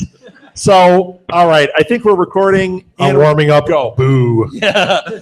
Welcome to the Geektastic Cage Match, a instant Comic-Con minuscule version of the Geektastic. What are we calling this? Microcon. We call it the Instacon. Instacon. Yes. It wasn't supposed to happen, but it's in It honor wasn't. of Instant Press, which is the reason it happened. So, yeah. All right. So, first match. Oh, we should introduce everybody. Start on that end. Just say your name, what you do. David Gruba, writer. Yes. Renee Castellano, artist, Tales of the Wolfman. Yes.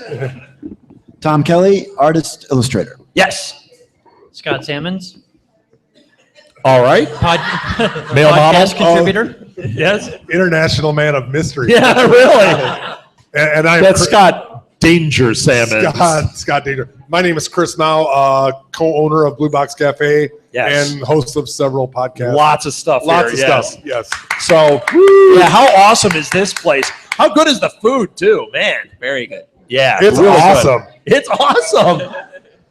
Was that the right answer? All right. So I'll spit out a twofer, and we'll find out who debates on what here. Let's start with one right off the top. Since you're artists, and we just mentioned them, Ralph Bakshi versus John Crisfalucci. Who says Ralph Bakshi? Who says John Crisfalucci? All right. So Scott, you against David. Oh, crap. David's like, why did I raise my Hope hand? that didn't get recorded. So what?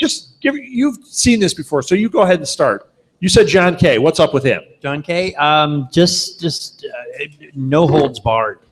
He had it would not censor himself. You know, the networks had to censor him, but he would not hold anything back. He wanted to make weird things, and he just put them out there. And sometimes it was gross, but sometimes it was like things like, yeah, I do that too. You know, and when nobody's watching. But I for some reason, the episode of Ren and Stimpy, where Stimpy is picking at his belly button lint and gets sucked into his belly button dimension. You know, that kind of thing there. Yeah. All right. Well, I'm a big fan of both.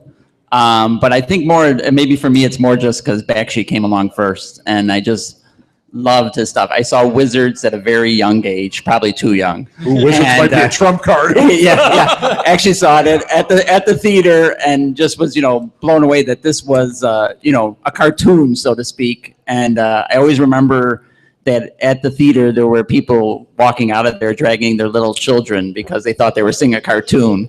And I was just blown away by it. So for me, I think he kind of changed what that there could be animated film. It doesn't have to be a cartoon, so to speak. And so I think that for me, that was a big deal, and I think that's why I picked Bakshi first. But all right. I am a huge fan of both, and I love. This doesn't mean nope. I will never. Right, like exactly. This means you can make an argument either way sometimes. So, all right, audience, Ralph Bakshi or John Crisfalucci? What do you guys think? Ralph Bakshi? Oh, John Crisfalucci. Not a rousing much there. I don't know what that response. was. Yeah, not a rousing response, but it also might be that some of our audience is a little younger and doesn't know what the heck we're talking about. That's why I didn't have kids on here. You said Ren and Stimpy, though, right? Yeah. You know what?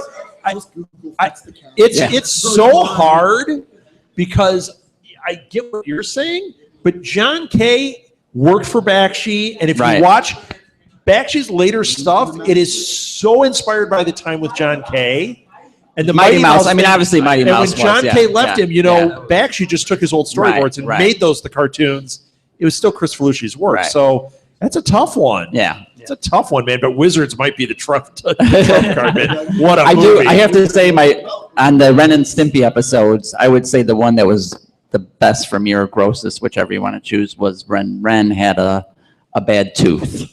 Oh, that was for me. That was I think top of the line episode. Yeah, you know, I'm going to throw out the best one was one written by Vincent Waller. It's called Rubber Nipple Salesman. That was pure genius. Yeah. Here's $5 for the whole lot of them. Okay, next match. Anyone got one? If you say Deadpool, no What Fast is it? and Furious. Suicide Squad versus the Justice League. Suicide Squad versus the Justice League. Anybody take Suicide Squad? I'll take Suicide. Okay, anyone take Justice League? You were like, I didn't read those books. Renee's in. What's Justice League? You moved. You slowly moved in on it. What is Justice League? You don't make eye contact. Yep. All right, let's hear about Suicide Squad. Why is it better? Well, okay, basically Suicide Squad is this based off this old movie called The Dirty Dozen.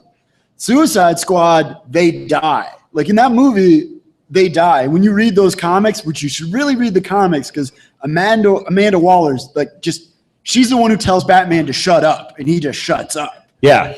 She's the man? But Suicide Squad, you get like weird D-level characters like Captain Boomerang and Deadshot and like Lashina and like all the characters that they couldn't use in any other book who they could kill a villain and nobody, like you can't kill the Joker. Right. Like in the movie, Harley Quinn is not going to die. They have to make a franchise around her. Right. So, Will Smith isn't going to die because he's the big actor lead. Harley Quinn isn't going to die because she's a super popular character. And you're probably not going to kill the Joker in the movie because it's A, Jared Leto, and And he B, signed for like 12 they movies. want, they want a sequel.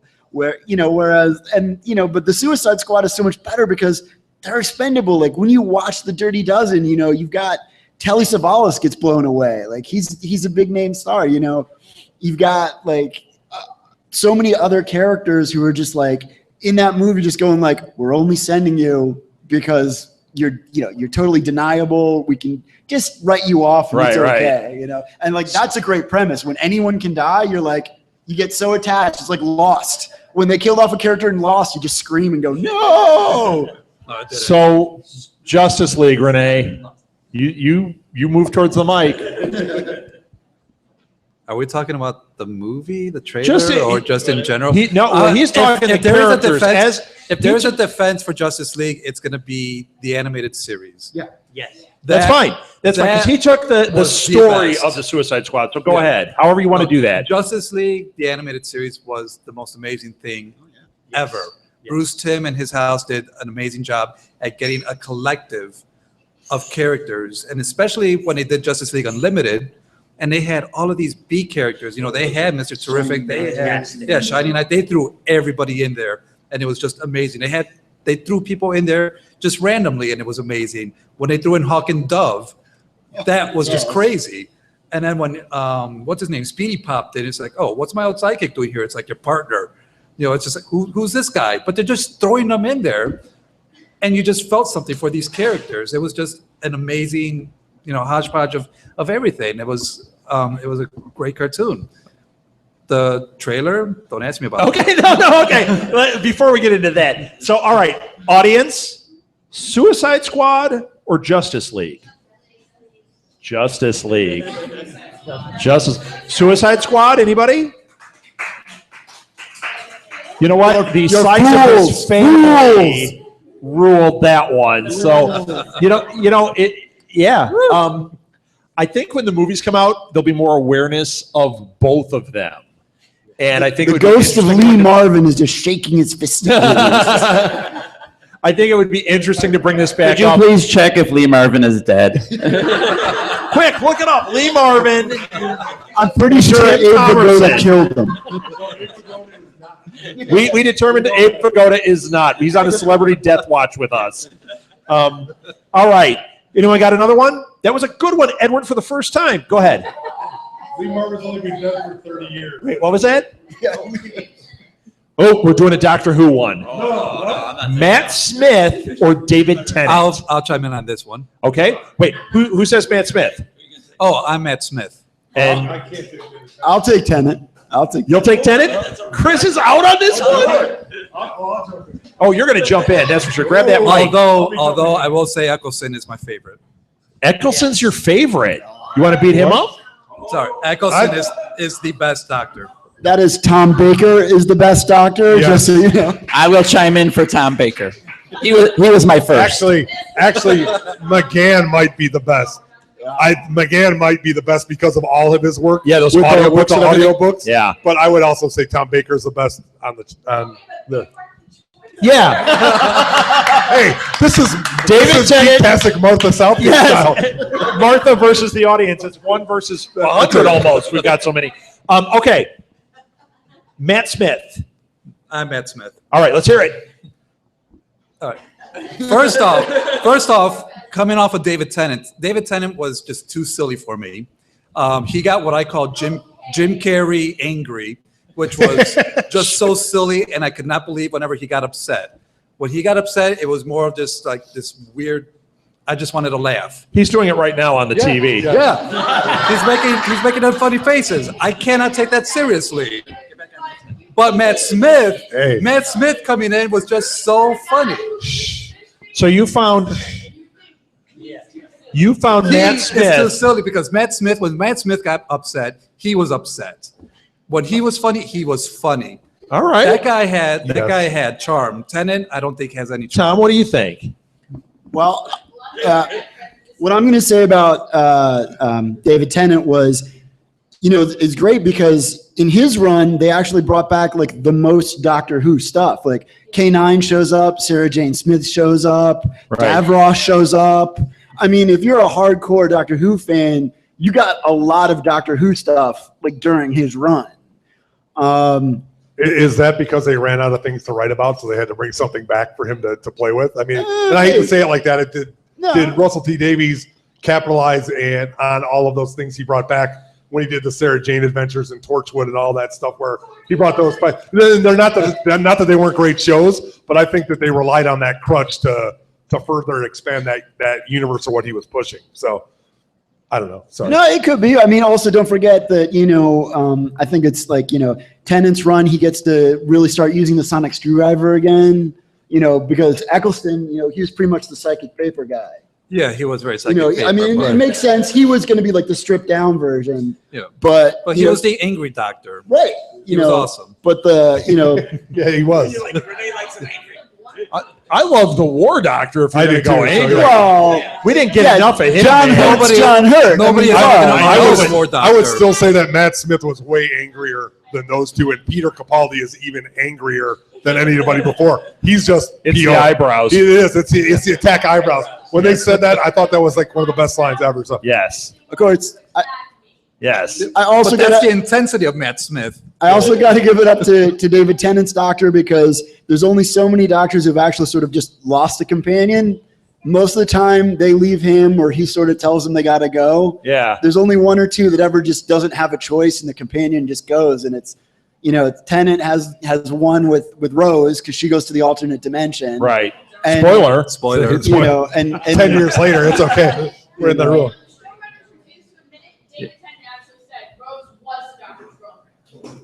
Well, they're all doctors' girlfriends. They are, yes.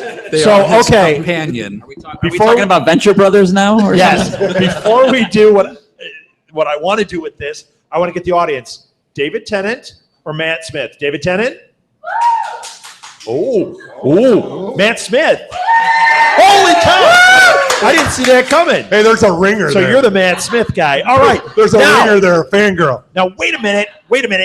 We're going to put them in a cage, and the two of them have to fight as Matt Smith and David Tennant, not as the doctors. No sonic screwdrivers, bare-fisted fighting. Who wins?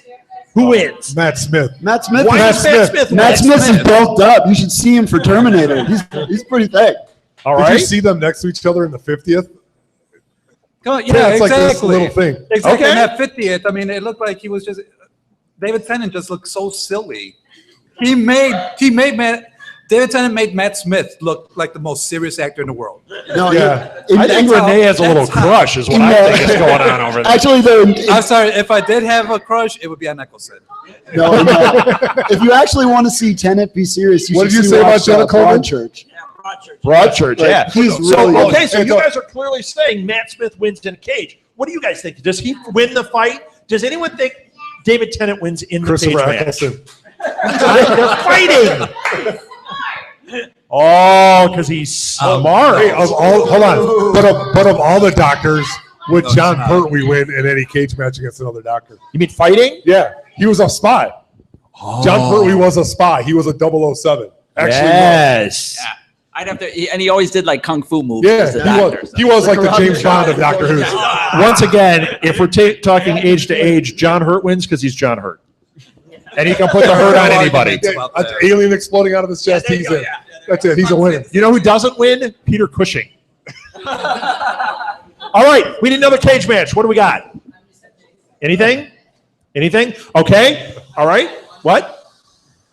It's not a Doctor Who one. We just did Doctor Who. All right. No. That's like Martha's mittens versus gloves. No. Coke versus Pepsi. All right. Yes. You're the worst kid in the house. All right. You're also the bravest child in the house by one. Yes. Yes.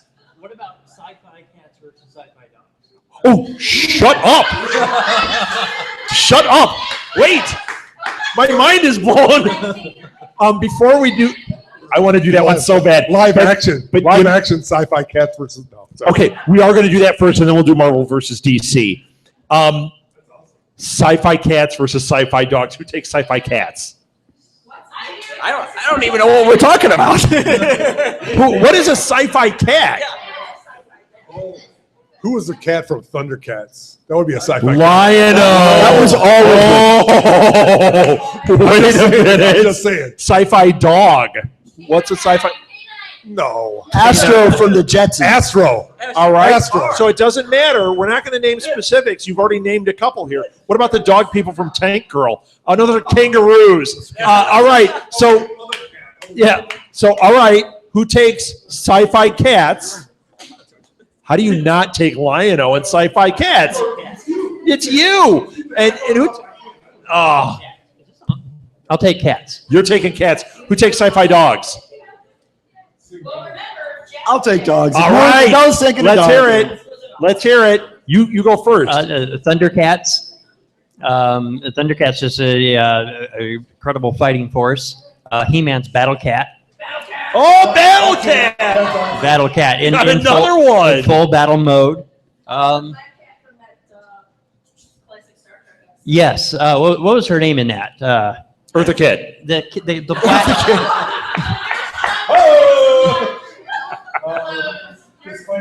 She was the cat. Chris Yeah, she was said the that. cat in. The girl, the woman that turned into the cat in with Gary Seven. What was her Okay. name? Isis. Nerd. So I mean, Her name was Terry Garr, and no, that was Roberta Lincoln. No, the cat- in the- Well, there was also that darn cat, because that one was from outer Yeah. space too. Salem from Sabrina the Teenage Witch. Yeah. All right. Well, you haven't had to really argue. You just named a few. That's okay. so- because I think they're going straight up against the dogs. Let's hear it. well, okay, we got K9. You can't get more sci-fi dog than the Doctor's dog. You've got Astro from the Jetsons, family pet. Great. Orange. Let me see who else we've got. Crypto, Crypto, Superman, Super Dog. Who else have we got in the zone?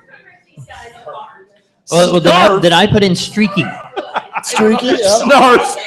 You named Snarf specifically. with the Snarf Thundercat. wins. So, but I also thrown in Streaky. Come on, there's got to be another dog. I know. I'm trying to think of them. It's funny. Oh wait, no. I got you one. Dino Mutt from the Blue Falcon and Dino Mutt. Bionic Dino Mutt. Wasn't there a bionic one? Well, he was. Dino Mutt was bionic. He was That was when they Inspector did Bionic Gadget Stooges first. too. Scrappy Doo isn't sci-fi. How about Hong Kong Phooey. He's not sci-fi either. Those are pulp dogs versus pulp cats. Oh, All right. There was also Chomps. Chomps. You might have to leave. All right. Audience, How about Snowball? let's hear it. Sci-fi cats or sci-fi dogs? Sci-fi cats? I gotta go with the cats. Sorry. Sci-fi dogs? Nope. That table did not vote very much. You could have swayed the vote. So sci-fi cats won. How could it not? Surf was in there. But nobody mentioned the awesome dog from Battlestar Galactica. He was a Daggett. Yeah. Daggett should have won. Who was actually a monkey. I know, it was a monkey. How wild is that? Thank you so much. We'll see you guys. Yeah, man. So he was a monkey. Remember the monkey Bleep that was on the original Lost in Space that had that weird hat thing on? Gleep. Gleep, that was the worst. I loved it. I wish that would happen again. Not that CGI one. That was the worst. All right, we got another one? Oh, you know I what? think you're We skipping didn't do one. Marvel DC either. So Sharknado versus Ghost Shark. I wish it was Avalanche. What is it? Avalanche sharks? I'm obsessed with that right now. Because it's an avalanche and there's a shark in the avalanche. And the guy even says, he's like, wait a minute, it's snow. How is he swimming? And they go, these sharks evolved in the snow. They swim through the snow like water. What doesn't make sense there? What doesn't make sense there? So Sharknado versus, what did we say? Avalanche sharks? Ghost sharks.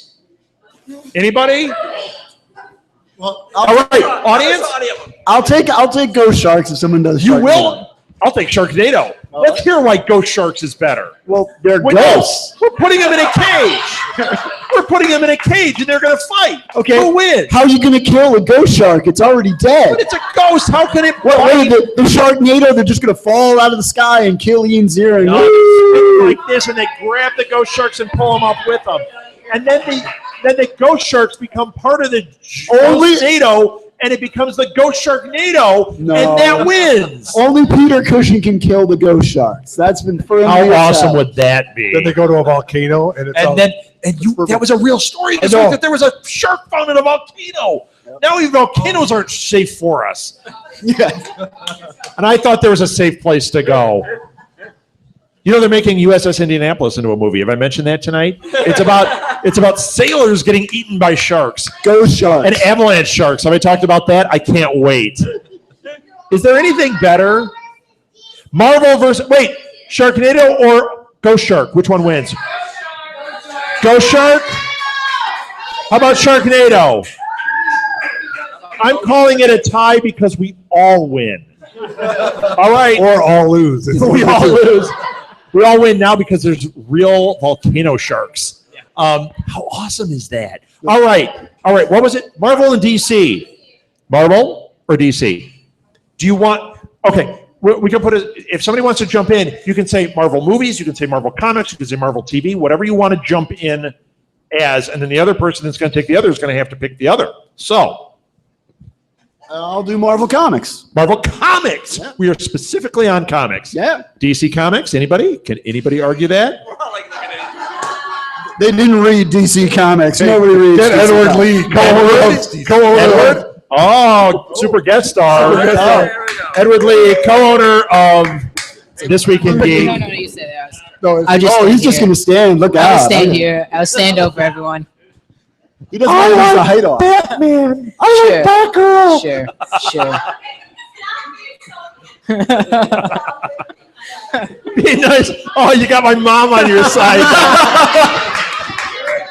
Hey, Edward, way to stand up for yourself. Me versus my mom. Who wins in a cage? Darn it, my mom won. Yeah. All right. All right, DC boy.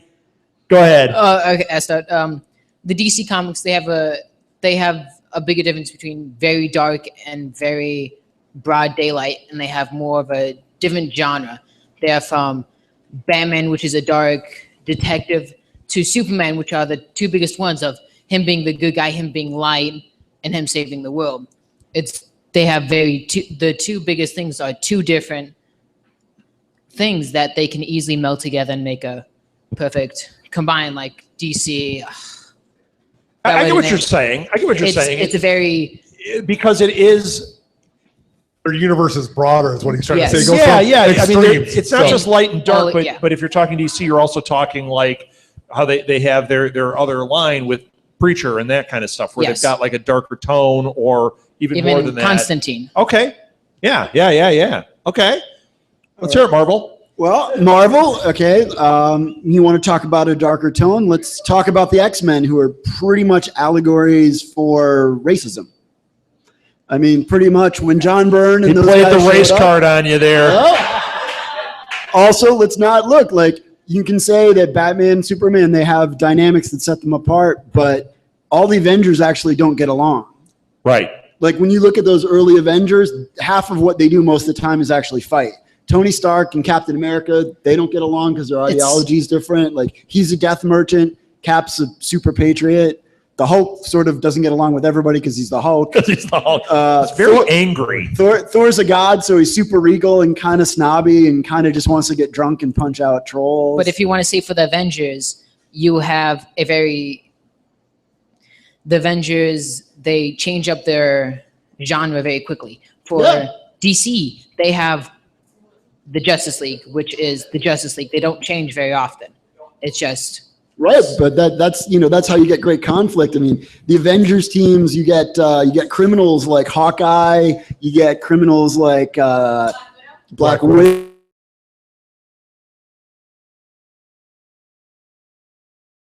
Yeah, Squirrel Girl, who actually beat Doctor Doom. Yes. Yes. You know? All right. I'm going to make an argument for Marvel, and this is based. I like everything. Yeah. So, like, you know what? I like it all. But here's why I'm going to make an argument for Marvel. It's all about the art, and it's all about the modern era is what I'm going to talk about. If you look at Marvel Comics, well, not even the modern era. If you look at the comics, you take DC, it's pretty consistent. You get into the newer era, you brought a whole bunch of books. We went to a Comic-Con thing, and he brought all these DC books I hadn't read, and I'm sitting there reading them, and the art style was very similar throughout. Yeah. They had a tone, they had a style. Yes, it was good, but the art was the same. Then I pick up the Marvel books. Look at the Hawkeye book. Hawkeye, because he calls it that. Look at Squirrel Was he Girl. in the- Look at Spider-Man. Look at, the art styles. Look at Mike Allred's work in there. I mean, it's like And Hawkeye's all over the place. Now, Raja. DC does experiment. They'll hire a Paul Pope to do a series, but it's those one-shots are different than whole series. yes. And Marvel, I find it more visually interesting. I'll also say too, like Marvel, traditionally their characters are always younger. Batman, Superman, they're men. Sure, you have Spider-Man, but he's actually a 16-year-old kid. Right. You know, you have the X-Men. Edward can relate. The X-Men are teenagers when they start out. Like, Jean Grey, Scott, the Beast, they're all basically Right. about late high school, college kids. Right. Right. And now Batman in the movies is like 70. Isn't Ben Affleck in his 70s now? Watch, he's younger than me. That sucks. All right. Audience, Marvel Comics or DC Comics? DC? Oh, okay, I got it. You got a vote. I got 3. Marvel Comics. That's a win. I accept That my is a win. defeat. Yeah. Well done, Edward. Thank you. That was good, Edward. And thank you for taking all that abuse. All right, it looks like we got time maybe for one more, unless we get 2 quick ones in here. We got another one? No. Give me your hands. Worse. Gloves. Gloves. Done. Bam. No. Let's get a good one. Let's get a good one.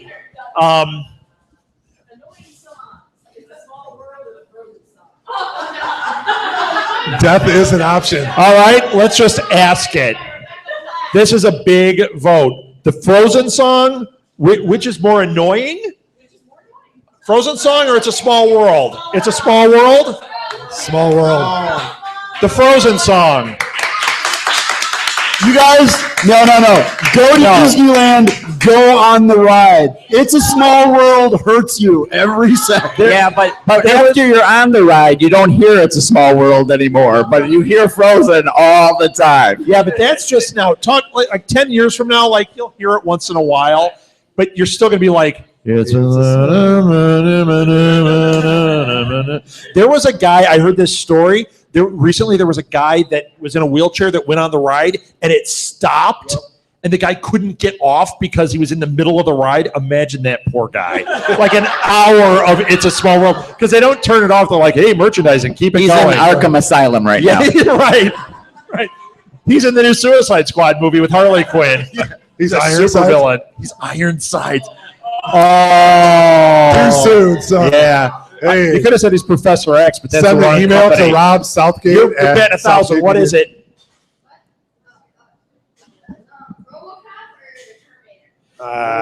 You know what? We did this one last match, but we've got all new people. Yes, we do. RoboCop or Terminator? Now, which Terminator? Arnold? Well, it's You going to be define the it. RoboCop versus the Terminator. Okay, then that's what we're doing. The original RoboCop versus the original Terminator. That's what we're going with.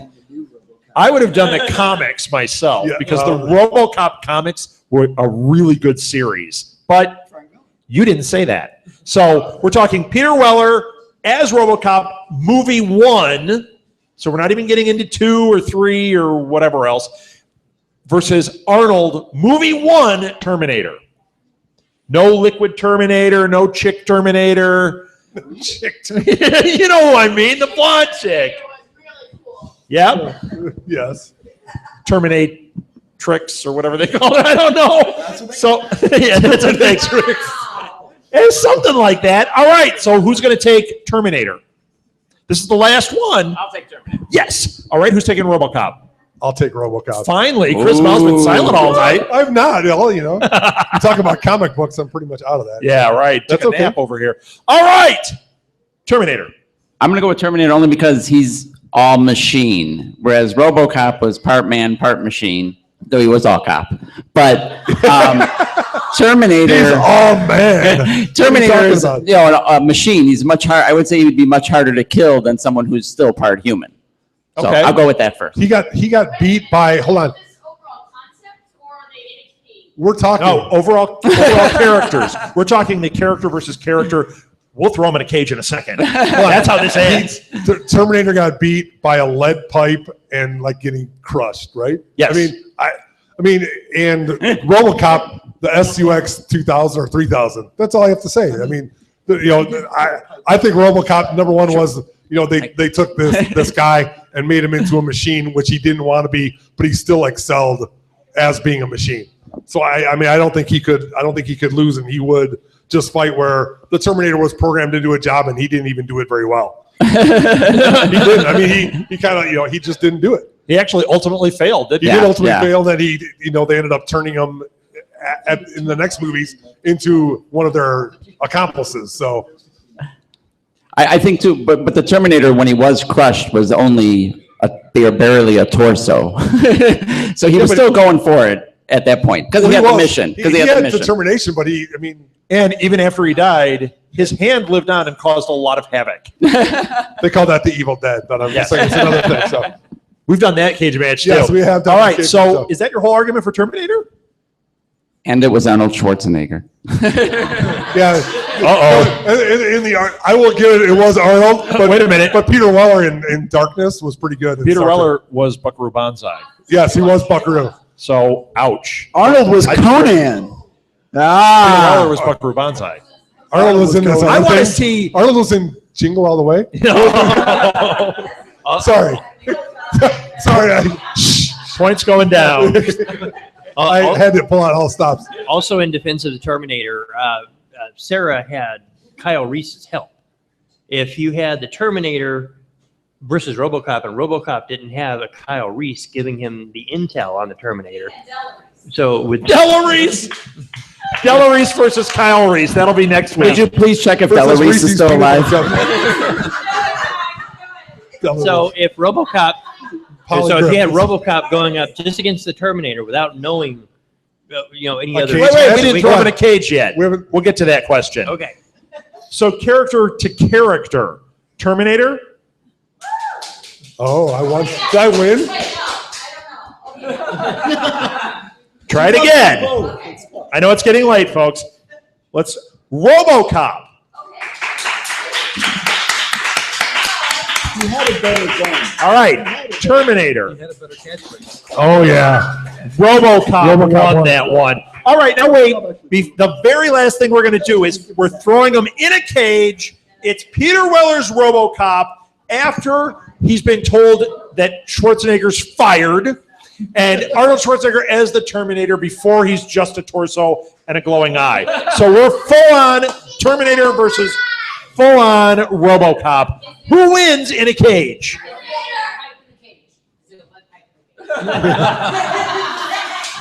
If there's a lead pipe in a cage, there's also a gun in RoboCop's side. But RoboCop always has the gun. It's Right. built in.